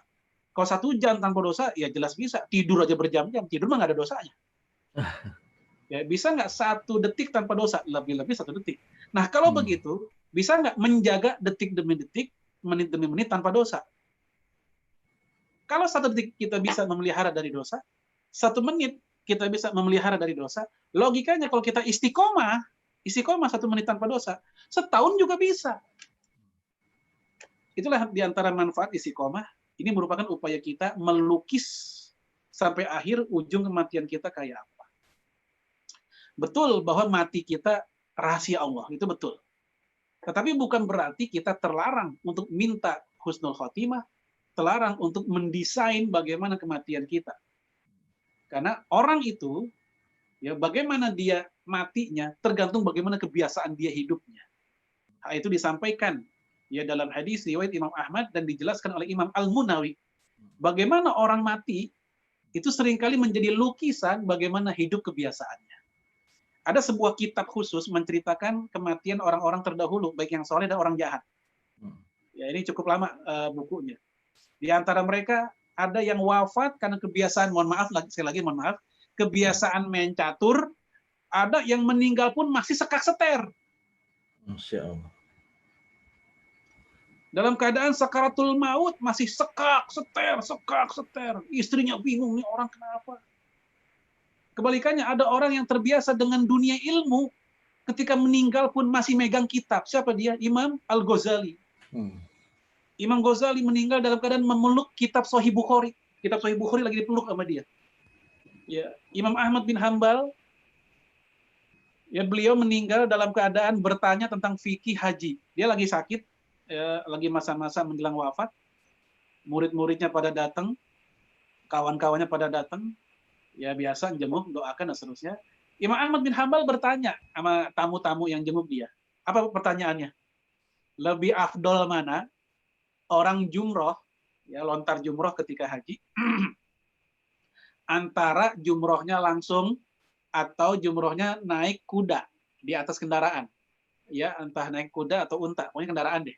Lebih utama mana? Apakah langsung aja dengan kakinya, dia berdiri atas kakinya, atau di atas kendaraan? Itu pertanyaan dia saat dia menjelang meninggal. Murid-muridnya ditanya kayak begitu, bingung jawabannya. Karena mereka sebagian ada yang keluar dulu, diskusi. Nah, begitu mereka dapat jawabannya, mereka masuk ke dalam kamar, ternyata Imam Ahmad bin Hambal sudah wafat, sudah nggak ada. Di akhir hayatnya, karena dia sibuk dengan ilmu, ya wafat di atas ilmu. Ya. Ada juga orang yang sibuk dengan permainan, wafat di atas permainan. Saya nggak sebut, dulu ada kasus seorang artis Indonesia, ya karena memang hari-harinya dia selalu nyanyi, meninggal pun dalam keadaan dia sedang bernyanyi. Ya, di mobilnya dia sedang bernyanyi, tahu-taunya supirnya nggak dengar suaranya, kok hilang lagi nyanyi suaranya. Ternyata sudah wafat di jok belakang. Jadi ini di mobil sedan mobilnya dia.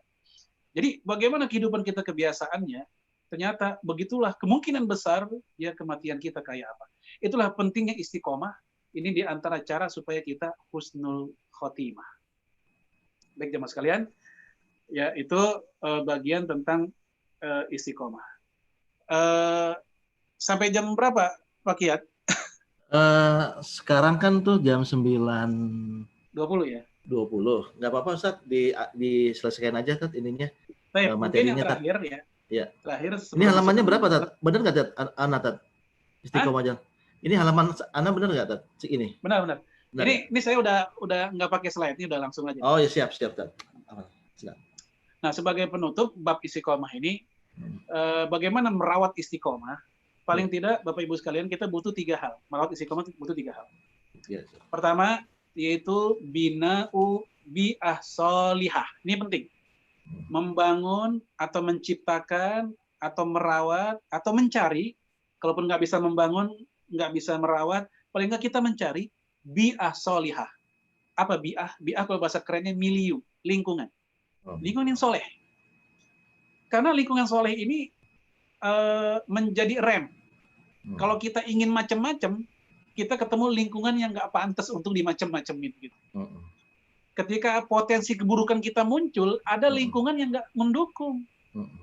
Ya seorang ibu-ibu pengen gunjingin orang, ternyata lingkungannya nggak mendukung, nggak bisa. Dia akan diacuhkan, didiemin aja. Seorang bapak-bapak ingin melakukan keburukan, lingkungannya nggak mendukung, dia pun juga malu sendiri. Ini bi'ah sholihah. Oleh karena itu Rasul mengatakan, almar'u ala dini khalili falyanzur ahadukum man yukhallil. Kualitas agama seseorang tergantung siapa orang terdekat dia. Tergantung siapa yang paling dekat dengan dia. Falyanzur man yukhallil. Maka lihatlah olehmu siapa yang paling dekat dengan dirimu. Karena orang akan melihat ya cermin dirinya adalah kawan dekatnya. Mohon maaf, yang namanya bebek atau itik, dia akan betah bergaul dengan sesama bebek. Ayam, walaupun sama-sama unggas, belum tentu dia betah. Apalagi sama buaya, lebih nggak betah lagi. Manusia juga begitu, sama. Ya, mohon maaf, orang yang terbiasa banting kartu, nyekek botol, segala macam, datang ke pengajian. Biasanya dia nggak bertahan lama. Illa man rahima rabbuk, kecuali Allah yang Allah rahmati, dia bisa berubah saat itu. Tapi biasanya dia nggak bertahan lama. Ustadz ngomong apa, dia langsung ngerasa baper. Nih Ustadz ngomongin gua nih. Nyindir. Nyindir, padahal Ustadz nggak ngomongin dia. Si Ustadznya lagi bahasanya umum gitu, nggak ngomongin siapa-siapa. Tapi dia ngerasa, waduh, gua lagi diomongin. Nah itu.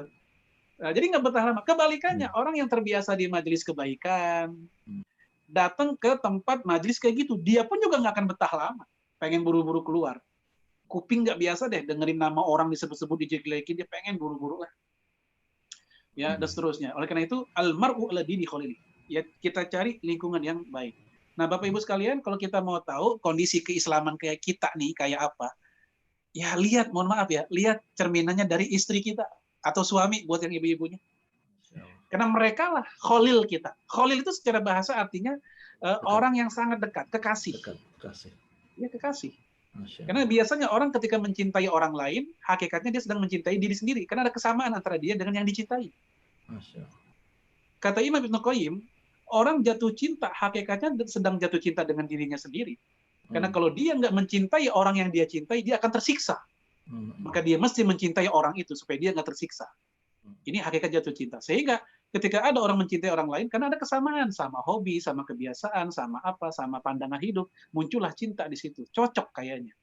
Nah itu, lihat istri kita kayak apa. Kalau istri kita taat sama kita, taat dengan ibu, luar biasa, maka nggak jauh-jauh kita kayak gitu juga sebenarnya. Ya ini gambaran umum. Pengecualian selalu ada. Ada Firaun, ada Asia, itu pengecualian. Ada Nabi Lut, ada istrinya. Ada Nabi Nuh, ada istrinya, itu pengecualian. Nah kita tinggal bertanya aja, kita pengecualian atau bukan? Mudah-mudahan bukan pengecualian. Baik, itu yang pertama. Yang kedua, cara menjaga istiqomah, yaitu bagaimanapun juga, ama lingkungan baik, nggak selalu kita bersama, Bapak Ibu. Pasti ada momen, ada waktu kita berpisah dengan lingkungan baik itu. Kalau gitu kita butuh yang kedua. Apa yang kedua? Jangan lupa berguru. Kita mesti ada guru. Terserah mau dinamain apa kayak itu guru. Mau dinamain dengan ustadz atau apa sih istilah sekarang tuh? Spiritual, guru spiritual, atau mau dinamakan dengan murabbi, musyrif, dan macam-macam istilahnya. Pokoknya ada guru. Karena sehebat apapun generasi sahabat tadi, mereka butuh guru, yaitu Rasulullah. Sehebat apapun Imam Syafi'i, belasan tahun bersama Imam Malik. Sehebat apapun Imam Ibnu Qayyim, dia bersama Imam Ibnu Taimiyah. Jadi, butuh guru. Dengan guru inilah yang bisa menjaga kita, mengawasi kita, menegur kita, menasihati kita, ya apa, mensupport kita dalam keadaan kita lagi turun, dalam keadaan kita lagi apa ambruk, dialah yang mensupport kita seterusnya. Yang terakhir, yang ketiga, yaitu kurikulum. Ya, manhaj, kalau bahasa kerennya manhaj, kurikulum, metode. Karena gini, ada masa nggak bersama guru juga. Ada masa kita pun nggak bersama lingkungan yang baik, alias di masa kita harus bertanggung jawab kepada diri sendiri. Masa sendiri itu ada. Masa dinas kerja, jauh. Nggak bersama guru, nggak bersama lingkungan. Saat itu, kullu nafsin bima kasabat rahina. Setiap jiwa bertanggung jawab atas dirinya masing-masing. Saat itu begitu. Bagaimana kurikulumnya? Contoh, kita bikin target nih, saya ambil contoh nih. Ya, saya kalau lagi dalam keadaan, misal telat sholat berjamaah, ini buat bapak-bapak, saya akan menghukum diri saya dengan cara beristighfar sekian kali. Jadi hukumannya hukuman yang ibadah juga, yang cakep gitu. Jangan menghukumi dengan yang menyakitkan. Ada kasus, ini kawan saya kuliah, ini sampel yang salah, tapi saya sampaikan di sini. Dia pernah di tangannya itu dikasih karet gelang banyak. Saya tanya, buat apa? Kata dia, kalau matanya lagi jelalatan, melihat aurat perempuan, dia akan jepret tangannya. Sebagai hukuman buat dirinya. Terus saya bilang, efektif nggak? Ya kadang, katanya. Ya, kadang dia juga ngelihat, walaupun juga dijepret. Saya bilang, kalau yang pengen lebih nyunnah, seperti perbuatan Umar bin Khattab. Umar bin Khattab itu pernah telat sholat asar berjamaah, bukannya nggak sholat dia, sholat asar. Cuman begitu nyampe masjid, jamaah sudah bubar. Iya. Kenapa Umar bin Khattab telat? Karena dia keenakan di kebun, ngeliatin Iya. kebun, ya ngitung-ngitung hasil. Kalau kita mah begitu kan, kira-kira berapa kintal nih kan gitu. Keenakan di kebun, nyampe ke masjid, jamaah sholat udah bubar. Akhirnya Umar pun menghukum dirinya dengan cara menyedekahkan kebun barusan. Masya Allah. Kalau kita, mungkin banyak yang kayak Umar bin Khattab, telat ke masjid, tapi nggak punya kebun, itu dia masalahnya. Ya, apa yang mau sedekahin? Mungkin telatnya gara-gara HP, main WA. Ya, HP-nya sedekahin. Masya Ya. Allah. Baik. Nah, itu contoh kurikulum dalam rangka menjaga atmosfer istiqomah kita. Kalau saya begini, saya ingin ini. Dan seterusnya. Baik, ini materi kita, semoga bermanfaat. Ya. Masya Allah. Barangkali ada diskusi, ada nallah wa ikum juma'in. Assalamualaikum warahmatullahi wabarakatuh. Waalaikumsalam warahmatullahi wabarakatuh. Jazakallah khairan. Ustaz Farid atas pemaparan penyampaian materi ini. Alhamdulillah dari awal sampai akhir luar biasa Ustaz.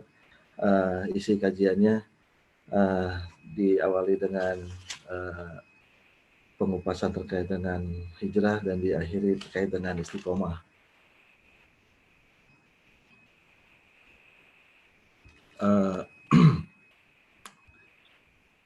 Sekarang kita memasuki sesi tanya jawab. Teman-teman, tadi saya di WA Group sudah mengingatkan untuk sesi tanya jawab untuk menyiapkan beberapa pertanyaan terkait dengan tema. Mungkin bisa disampaikan. Sudah ada pertanyaan? Atau kalau masih menunggu Ustadz, mungkin ini dari saya ada beberapa pertanyaan. Yang pertama, di awal-awal pemaparan Ustadz sampaikan bahwa kalau secara ringkas mungkin hijrah ini bisa dikategorikan dua. Maksudnya hijrah ini kan merupakan amal zohir dan juga amal hati. Nah, ketika amal zohir selamat, katakanlah melakukannya bisa gitu ya, melakukan sampaikannya bisa, namun kan belum tentu selamat tuh di terkait dengan amalan hati ya, keikhlasannya gitu. Nah, kembali lagi mungkin tadi saya dengar apa solusinya supaya kita niat tersebut, ikhlas tersebut pada saat sebelum proses melakukan amal soleh, selama proses melakukan dan setelah pasca amal soleh biar selamat lah gitu kan. Karena kan khawatiran gini kan, ada kecenderungan wah hati-hati banget nih kalau kita melakukan sesuatu, mungkin kita nggak melakukan aja gitu kan, maksudnya toh juga nggak selamat nih gitu, maksudnya ada kekhawatiran kecondongan malah kita tidak melakukan suatu amal soleh yang kita ada kekhawatiran kita jatuh kepada ketidakikhlasan tersebut gitu. Jadi pertanyaannya Ustaz, bagaimana cara solusinya supaya amal soleh kita tetap semangat, terus kemudian tetapi ikhlas kita pada saat sebelum proses dan akhir itu selamatlah gitu ikhlasnya. Silakan Ustaz. Ya, jazakallah khairan. Terus terang ini permasalahan yang secara teoritis mudah, yaitu merawat keikhlasan, merawat kemurnian kita hijrah. Dan ini bukan masalah 1-2 orang sebenarnya, tapi ini barangkali malah masalah bersama. Umar bin Khattab, dia pernah ditanya, apakah ibadah yang paling berat? Dia termenung, jadi nggak langsung jawab, dia mikir dulu. Kata Umar bin Khattab, ikhlas. Kaget lah, kenapa kok ikhlas paling berat? Kata dia, karena ikhlas itu nggak kelihatan. Sholat kelihatan, kita bisa mencitrakan khusyuk, karena sholat kelihatan. Ya, puasa ya kelihatan, bibir kering lah, ya kadang dia juga sahur dulu, kelihatan oleh keluarganya. Haji apalagi kelihatan, dia berangkat dan seterusnya. Tapi ikhlas itu zona hati, orang nggak ada yang tahu.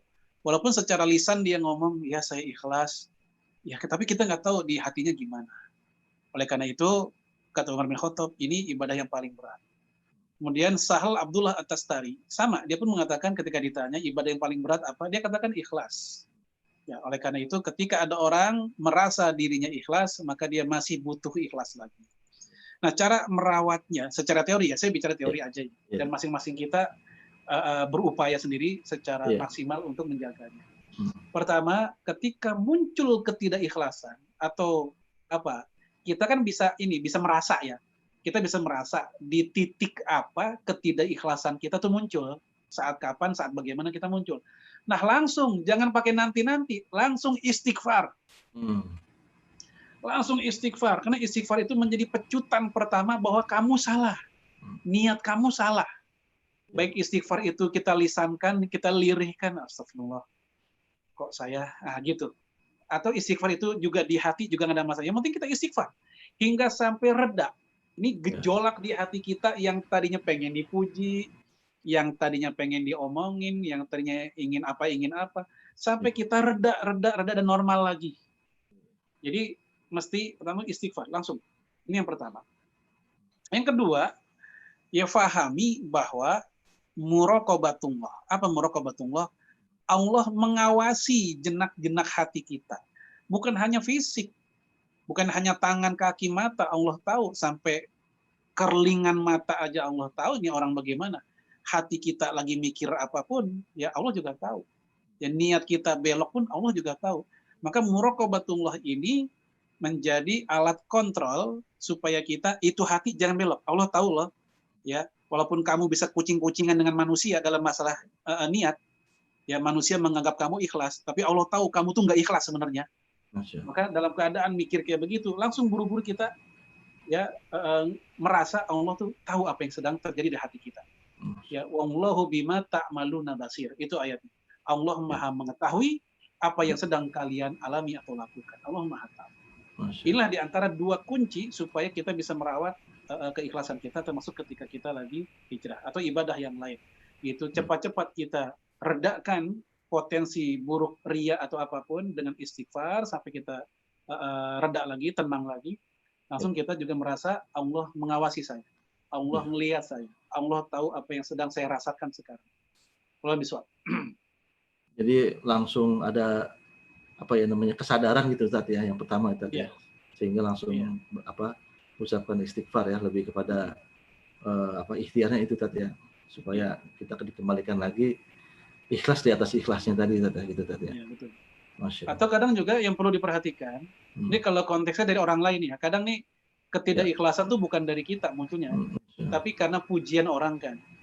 Ya mungkin kita langsung buru-buru mengalihkan, kita alihkan aja pembicaraan, kita alihkan. Yang gue dengar itu masjid Kubah lu yang bikin, langsung kita alihkan aja. Kita alihkan, entah kita omongin apa yang lain supaya kita nih hati kita yang tadinya ingin berbunga-bunga jadi hilang gitu. Masya Allah. Kalau misalnya. Masya Allah. Alhamdulillah Tad, penjelasannya luar biasa Tad. Baik, apakah teman-teman kita lanjut ke pertanyaan berikutnya? Teman-teman silakan untuk ajukan pertanyaan. Silakan di open mute dulu. Silakan.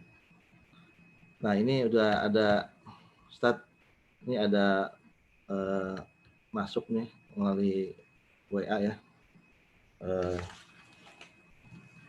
melalui WA nih. Nah ini terkait dengan ini Tad, gambaran terkait dengan tadi Ustadz sampaikan, ketika semangat itu turun ya Tad, taat itu turun, semangat turun, kan tadi Ustadz sampaikan di atas sunnah Nabi, di atas sunnah masih bisa diperbolehkan. Iya. Ya itu sekarang mungkin sedikit saja Tad, terkait dengan di atas sunnah Nabi itu seperti apa gitu ketika semangat itu turun gitu, misalnya apa gitu itunya, apa namanya, batasannya apa gitu. Contohnya ya. Ayo contohnya gitu Tad. Afwan Tad, silakan Tad. Ya, saya ambil contoh gini. Waktu Ramadan kemarin, misalnya kita punya target ingin hatam Quran. Ya, anggaplah cuma sekali. Jadi sehingga sehari 1 juz. Nah, biasanya ketika sudah selesai Ramadan, misal di Syawal atau sekarang, itu kan udah nggak segetol Ramadan kan baca Quran. Betul. Ya, udah mulai turun. Nah, itulah yang dimaksud dengan walaupun sudah tidak lagi sesemangat Ramadan, namun masih membaca Al-Quran. Itulah yang dimaksud dengan waman kanat fatratuhu ala sunnati faqad ihtada. Ya, siapa yang masa-masa malesnya tetap di atas sunnah, masih mau tilawah, walaupun nggak lagi kayak kemarin, ya, faqad ihtada. Maka dia masih koridornya, ya, petunjuk, masih ada koridor hidayah buat dia. Jadi nggak sampai benar-benar tereksitasi dari Quran. Karena ada orang yang ketika Ramadan luar biasa dengan Al-Quran, begitu masuk Syawal sama sekali nggak baca sampai sekarang. Sampai sekarang sama sekali udah nggak baca lagi Quran. Paling baca Quran kalau lagi sholat doang. Nah, tapi walaupun sekarang dia baca Quran mungkin nggak lagi 1 juz, dia baca mungkin hanya 1 halaman, 2 halaman, itu masih koridor di atas sunnah, masih koridor hidayah. Karena dia masih mau dekat dengan Quran, walaupun tidak seintens waktu Ramadan. Ya, itu contoh aplikasi dari maksud hadis tersebut. Wallahu a'lam. Ya. Mudah-mudahan cukup nih penanya ya jawaban Ustadz. Ya. Nanti kalau nggak cukup nanti di WA lagi aja ke saya. Baik, berikutnya pertanyaan berikutnya silakan dari teman-teman. Boleh langsung dibuka aja, langsung di unmute aja. Silakan. Ini sudah buka. Yang sudah buka ini Ustadz ini silakan.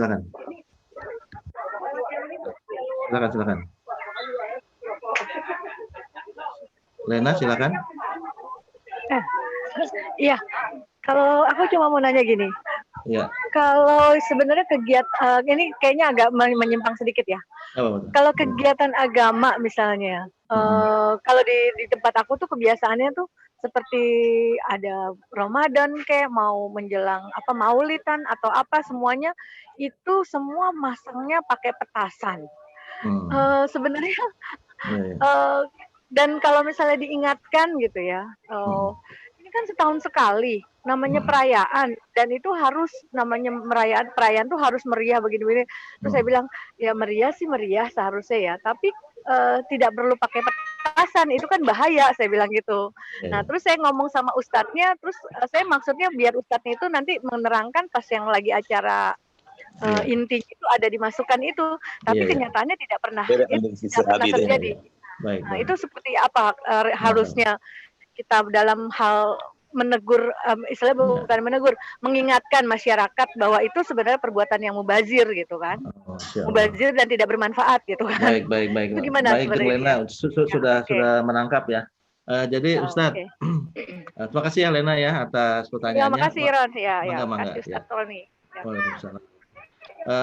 Ustadz Farid, jadi pertanyaan ini mungkin agak di luar tema, tapi alhamdulillah ini pertanyaan juga umum, maksudnya terjadi ya di sekitar kita gitu ya. Alhamdulillah ini bagus pertanyaannya, bisa mewakili. Jadi ketika ada satu perayaan event tahunan atau apa gitu ya yang tadi disebut, itu ada terkait dengan petasan dan lain sebagainya, dan itu disampaikan juga dengan baik-baik tadi ke Ustadz untuk menyampaikannya. Nah ini kira-kira bagaimana Ustadz dari tinjauan dari terkait yang kita usahakan supaya semuanya dalam keadaan baiklah gitu ya dalam penyampaiannya, terus kemudian hasilnya. Gitu. Kira-kira silakan Ustaz. Ya, jazakallahu khairan. Dalam Al-Quran Allah berfirman, Innal mubadzirin kanu ikhwanu syayatin. Orang yang berbuat mubazir atau menghambur-hamburkan harta secara sia-sia itu adalah saudara-saudaranya syaitan.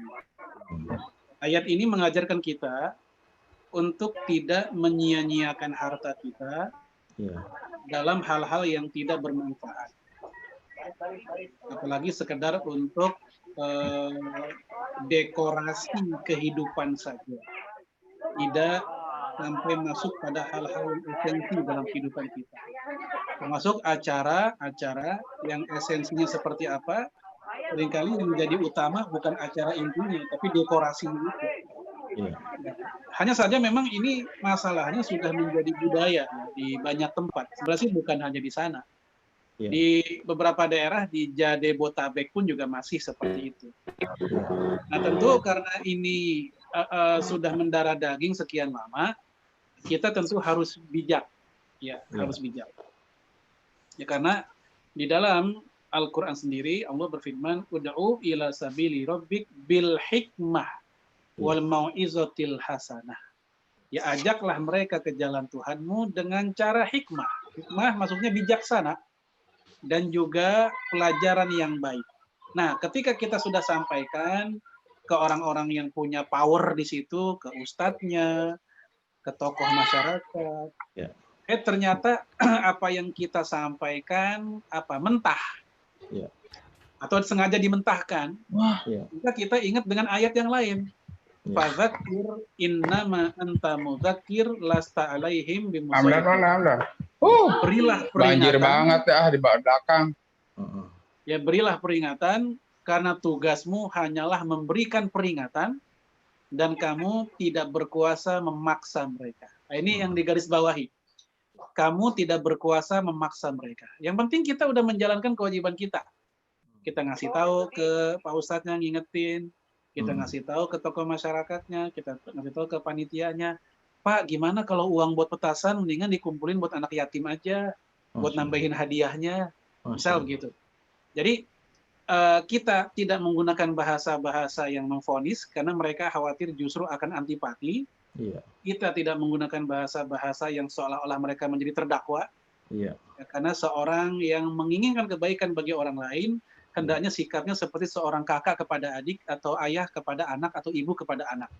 Bukan seperti seorang jaksa penuntut umum terhadap terdakwa, jangan. Masya Allah. Tapi sikap kita penuh dengan rahim, kasih sayang kepada mereka. Ya. Karena mentransfer nilai, walaupun nilainya bagus, value-nya bagus, tapi cara mentransfernya salah atau kasar atau gimana, ya tentu masyarakat tidak akan menerima. Bukan karena nilainya yang salah, tapi karena cara kita yang salah. Maka Allah katakan, lasta alaihim bimusaitir, kamu jangan memaksa mereka. Ya, karena kita bukan bukan penguasa. Yang berhak memaksa itu penguasa. Karena penguasa punya undang-undang, punya aparat. Nah, sementara kita hanya seorang dai, seorang yang paham atau masyarakat biasa, paling kita hanya ngasih tahu apa yang kita pahami pelan-pelan, kemudian kita serahkan kepada Allah, kita tawakal bagaimana hasilnya. Seperti itu kalau kita melihat hal yang tidak mengenakan di sekitar kita. Wallahu a'lam bishawab. Ya. Alhamdulillah. Jeng Lena, bagaimana Jeng Lena? Apakah sudah bisa diterima atau ada tambahan penjelasan? Baik, sepertinya sudah cukup ya Mbak Jeng Lena ya.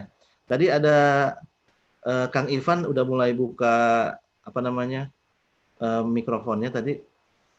Silakan di unmute Kang Ivan. Sama Kang Yana tadi. Assalamualaikum. Waalaikumsalam, Mas Allah. Ya, silakan. Silakan Kang Ivan. Ustadz Farid, Ana mau tanya nih. Iya. Dulu kan Ana kerja di gedung Wisma BNI 46 sebagai ahli investasi apa sih itu? Forex. Bukan forex, bursa komoditi. Komoditi trading ya. Komoditi sebagai penasehat investasi. Terus Ana terus resign.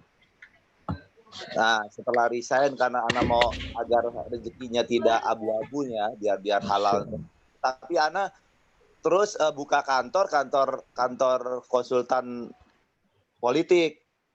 Jadi para calon bupati, wali kota atau gubernur yang mau mencalonkan diri menjadi itu, mereka berkonsultasi kepada Ana. Terus ada beberapa yang jadi, terus mereka ada juga yang akhirnya jadi kasus KPK. Dengan kejadian itu terus Ana akhirnya menutup kantor itu juga dan sekarang memulai baru dengan usaha jual beli nih Ustadz. Tapi sekarang yang Ana jalanin ini usaha jual belinya adalah alat kesehatan. Terus Ana dapat proyek dari Pemda nih Ustadz. Tapi proyek tersebut Ana ngesup dari PT lain yang dapat PO dari Pemda. Ya, siap Bang Ivan. Nah, Anda sekarang jual belinya ke yang mendapat kontraktor itu putus. Tapi kan kontrak ini ternyata kontraknya ada permainan nyogok uang untuk meloloskan itu. Nah, Jadi, pendapat Ustaz gimana? Anda udah kena juga nggak tuh Ustaz? Gitu. Pertanyaan- Biar jadi nggak abu-abu lagi. Jadi, gitu. oke, baik Kang Ivan. Jadi fokus pertanyaannya adalah ketika mendapatkan proyek ada satu kegiatan yang dalam tanda petik ada uang sogok gitu di dalamnya gitu ya terkait dengan Tapi di memuluskan mereka, proyek. bukan Anda yang nyogok nih. Iya. Gitu. Ada seperti Karena itu ya. ngesup. Iya. Menangkap ya Ustadz ya pertanyaannya ya. Iya. Oke, siap dan. Ya, Silakan, ini Dan. Masya Allah. jazakallahu khairan buat Ya. Pak Ivan ya. Jadi ya semoga Allah jaga ya rezeki kita bersama-sama dari wilayah yang abu-abu dan syubhat. Amin. Amin. Gini, di hadis Imam Abu Daud, Rasulullah sudah jauh-jauh hari ngasih tahu ke kita akan datang zaman di mana manusia itu nggak peduli lagi yang namanya halal haram. Akan datang zaman tersebut. Kalau sekarang mungkin kita nggak bilang akan datang zamannya, sudah datang zamannya kalau sekarang. Jadi kalau ada di antara Bapak Ibu yang dalam masalah ini begitu peka, ngeri, di satu sisi kita bersyukur, alhamdulillah kita masih punya perasaan itu. Ya, ketika zaman tersebut telah datang, kemudian kita peka, kita khawatir yang masuk ke perut kita, yang masuk ke perut anak istri kita yang haram-haram, maka kekhawatiran itu tanda bahwa kita masih punya rasa takut kepada Allah. Kita masih punya rasa takut, kita masih punya hasasiyah imaniyah, kepekaan iman. Jadi itu awal gitu. Kemudian secara fikih sekarang, untuk secara fikih, ada kondisi di mana perbuatan haram yang dilakukan oleh orang lain, dan itu terjadi di masih lingkaran kehidupan kita, itu tidak lantas menjadi dosa kita. Dengan syarat kita tidak ada saham langsung atau peran langsung dalam dosa itu, dan kita pun tidak ridho atas dosa tersebut. Ya, contoh tadi kayak konsultan politik. Sebenarnya konsultan politik itu akadnya akad ijaroh, sama kayak konsultan kesehatan. Akad ijaroh, akad sewa jasa. Kita punya jasa dan kita pun dibayar atas jasa kita memberikan masukan, nasihat, saran. Kemudian jika politisi tersebut, calon pejabat bupati, dan mereka udah jadi, lalu kemudian mereka ada urusan KPK, macam-macam lah, korupsi atau apa, itu udah di luar zona kuasa perbuatan kita. Ya, ayatnya la taziru waziratu wizra ukhra. Kesalahan orang lain tidaklah ditanggung oleh orang lain. Sama seperti ada orang beli pisau ke pedagang pisau. Pedagang pisau ngasih saran. Ini pisau yang paling tajam dan murah. Ini pisau fungsinya ini. Ternyata di luar itu kita nggak tahu orang ini beli pisau ternyata untuk kejahatan. Maka itu udah di luar kuasa kita. Yang kita ketahui ketika ada orang konsultasi politik ke kita, kita masih berpandangan bahwa dia ingin berjuang, dia ingin berkarya, dia ingin kontribusi buat masyarakat. Jika kemudian ternyata dia mengalami penyimpangan niat di masa-masa jabatannya, itu udah di luar kuasa kita, dan di mana Allah menekankan la yukallifullahu nafsan illa wus'aha. Ya, itu di sana. Untuk kerjaan yang terakhir yaitu alat-alat kesehatan ya. Alat kesehatan. Ya, pandemi ini kan nih banyak ini nih Tat, banyak proyek nih, dan kebetulan Ana dapat proyek nih. Ada 4 Pemda tapi udah Ana jalanin 1 nih. Yang 3 lagi takutnya di tim mereka itu pakai sogok menyogok, Ana takutnya itu nggak abu-abu lah, jadi subhat gitu. Ini mirip dengan apa yang dialami oleh abang saya sendiri sebenarnya. Abang saya tuh suka memasok barang-barang kedokteran, dentis ya, dokter gigi ya. Dan itu kadang kalau ingin naruh barang itu tidak mudah untuk masuk ke rumah sakit. Mohon maaf ya, sekali lagi saya mohon maaf ya, kecuali dia harus ngasih duit dulu ke oknum dokter. Jadi kalau bahasa kasarnya, kalau pengen masuk barang Anda ke rumah sakit ini atau obat Anda ke rumah sakit ini, Anda bisa ngasih uang berapa ke saya? Nah, gitu. Kalau Anda bisa ngasih, maka barang-barang Anda, alat-alat Anda bisa masuk ke sini. Nah, akhirnya ya ada orang yang berpikir pendek, ya udahlah kasih aja. Yang penting barang kita laku, tape. Nah, ini kalau kita semata-mata fikih, jadi begini. Dalam fikih itu ada bab namanya akhzul hukuk. Ya. Mengambil hak yang dirampas oleh orang lain. Contoh, seseorang sedang pulang dalam sebuah perjalanan sambil membawa barang-barang dagangannya. Ternyata barang dagangannya ini di tengah jalan dirampas oleh orang lain. Nah, supaya dia bisa menyelamatkan seluruhnya, maka dia pun akhirnya memberikan uang kepada si perampas. Anggaplah ini jatah preman atau pungli lah begitu. Ya. Nah, uang tersebut dalam rangka apa? Menyelamatkan yang lebih banyak. Ya. Kalau nggak dikasih, yang lebih banyak ini nggak akan selamat. Ya. Maka muncullah sebuah kaidah irtikab akhafid dororoin. Kalau kita ketemu dua bahaya, pilihlah bahaya yang lebih ringan. Maka uang itu pun kita kasih ke si jatah preman tadi untuk menyelamatkan yang lebih besar. Nah, itu dalam fikih seperti itu. Nah, dalam kondisi kayak begitu, buat yang menerima ya, mereka berdosa. Tapi buat yang ngasih, mereka tidak berdosa karena mereka dalam keadaan akhzul hukuk, mengambil hak-hak mereka yang dirampas. Ibnu Mas'ud pulang kampung, ternyata di kampungnya dijaga oleh preman-preman. Dan nggak bisa masuk ke kampungnya kecuali harus ngasih duit. Ya, jatah preman atau keamanan lah, uang keamanan. Maka dalam keadaan kayak begitu, Ibnu Mas'ud pun, sahabat Nabi ini, ngasih duit ke mereka. Supaya hak dirinya untuk pulang kampung bisa tercapai, karena itu kampungnya dia. Nah, sama, kalau kita ada proyek, ya proyek kita, barang kita dan seterusnya itu yang paling paling bagus lah. Dan harusnya secara teori kita yang menang nih kalau pakai tender atau apa gitu ya, kita yang menang nih. Ternyata untuk lulus atau lolos dan menang harus ngasih uang dulu. Nah, ini ada permainan begitu. Nilai anak kita ketika UN udah pantas masuk ke sekolah unggulan. Ternyata anak kita hilang namanya. Ternyata dirampas oleh yang lain dan oknum orang di sekolah karena dia telah menerima uang dari oknum orang tua tertentu misalnya. Nah, dalam keadaan seperti itu, akhzul hukuk, mengambil hak kita yang dirampas, itu dibolehkan bagi seseorang mengambil haknya walaupun dengan memberikan uang.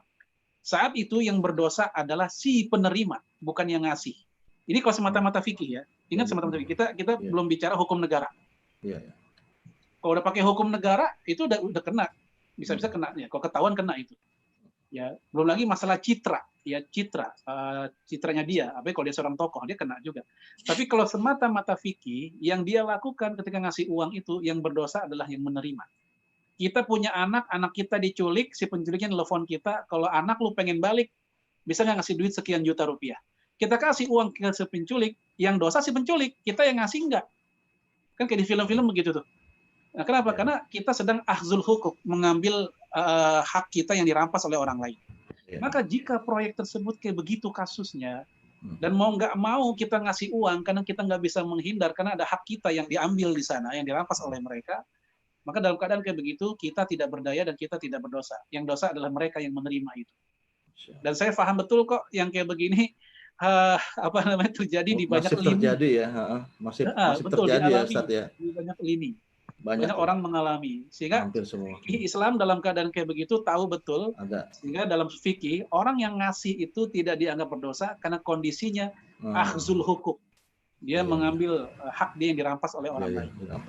Yang salah yang mana, Pak? Tapi ada yang salah juga. Apa yang salah? Yang salah, proyek belum mulai udah ngasih duit. Proyek belum mulai, dia udah ngasih duit, udah ancang-ancang dari awal supaya ada ikatan secara personal dulu. Lo kalau ada proyek lagi, bilang gue ya, nih duitnya dibuka duluan. Ini yang nggak boleh, karena kita duluan yang melakukan riswah. Tapi kalau konteksnya kita sejak awal sudah main bersih, udah bagus, segala macam, di tengah jalan mereka bilang, lu kalau pengen lulus, kasih duit lu segini. Wah, hak kita diambil sama dia. Nah, dalam keadaan kayak begitu, baru dah ya fikih Islam yang rukhsah tadi diberikan, yang itu dosa dan haram bagi si pengambil hak itu, Dan buat kita yang memberikan, kita dalam keadaan nggak bisa menghindar, kita dimaafkan. Ma'fu anhu. Sebagaimana kasus Abdullah bin Mas'ud dan beberapa yang lain tadi. Alhamdulillah. Kang Ivan. Kang Jadi Ivan. anak jalan juga. Ini kan mau pilkada nih. Ternyata masih banyak, walaupun anak udah tutup kantor, masih banyak calon-calon wali kota, bupati gitu yang udah ngontak Ana nih. Bahkan kemarin mereka udah minta tolong kan gitu. Iya. Jadi tolong dibantulah. Iya. Oke, baik. Alhamdulillah, mudah-mudahan bisa terjawab ya Kang Ivan ya. Iya. Baik, ini berikutnya Kang Yana udah mulai buka speakernya nih. Silakan Kang Yana. Ini terakhir ya, saya jam 10 ada acara lagi. Oh ya, Afwan Ustaz. Zooming lagi sama. Oh siap. Masya Allah. Silakan Kang Yana. Assalamualaikum Ustaz. Sabahul Khair Ustaz. Masya Allah. Asyik Ustaz. Pertanyaannya hanya sederhana aja. Bagaimana kiat-kiatnya? Saya dong nih. Bagaimana kiat-kiatnya atau solusinya lah gitu untuk mempertahankan hijrah dan istiqomah kita sementara kita masih di zona kurang kondusif. Itu aja. Syukran Ustaz ila maklumah. Iya. Masya Allah. Heran. Yang pertama, hati kita hakikatnya di bawah kuasa Allah. Oleh karena itu kita minta istiqomah kepada Allah. Jadi istiqomah pun juga nggak cukup diusahakan. Yang tadi kita bicarakan kan usaha ya, usaha istiqomah seperti lingkungan baik, ada guru, kemudian kurikulum tadi itu usaha. Nah setelah itu ada satu hal yang kita nggak boleh lupakan, minta sama Allah. Kita doa minta istiqomah. Contoh doa yang mesti kita hafalkan dan kita baca, silakan diingat-ingat. Misalnya ya muqallibal qulub, tsabbit qalbi ala dinik. Ya musarrifal qulub, sarif qalbi ala ta'ati nabiyyik. Nah, itu contoh doanya. Ya Allah, yang membolak-balikkan hati manusia, ya istiqomahkanlah hati saya di atas agamamu. Ya Allah, yang mengubah hati manusia, ubahlah hatiku supaya tetap taat kepada nabimu. Ini doa ya kita baca, dan ini doa ada dalam hadis Imam Tirmidzi. Silakan dibaca di waktu-waktu mustajab seperti ketika lagi sujud atau ketika sebelum salam setelah innaka hamidum majid. Ini silakan dibaca doa-doa tersebut setelah usaha-usaha yang rasional tadi. Ya, kita nggak melupakan usaha yang sifatnya syar'i, kita minta kepada Allah supaya kita tetap istiqomah. Wallahu a'lam bishawab. Ya. Masya Allah. Kang Yana. Cukup Pak Kiat ya.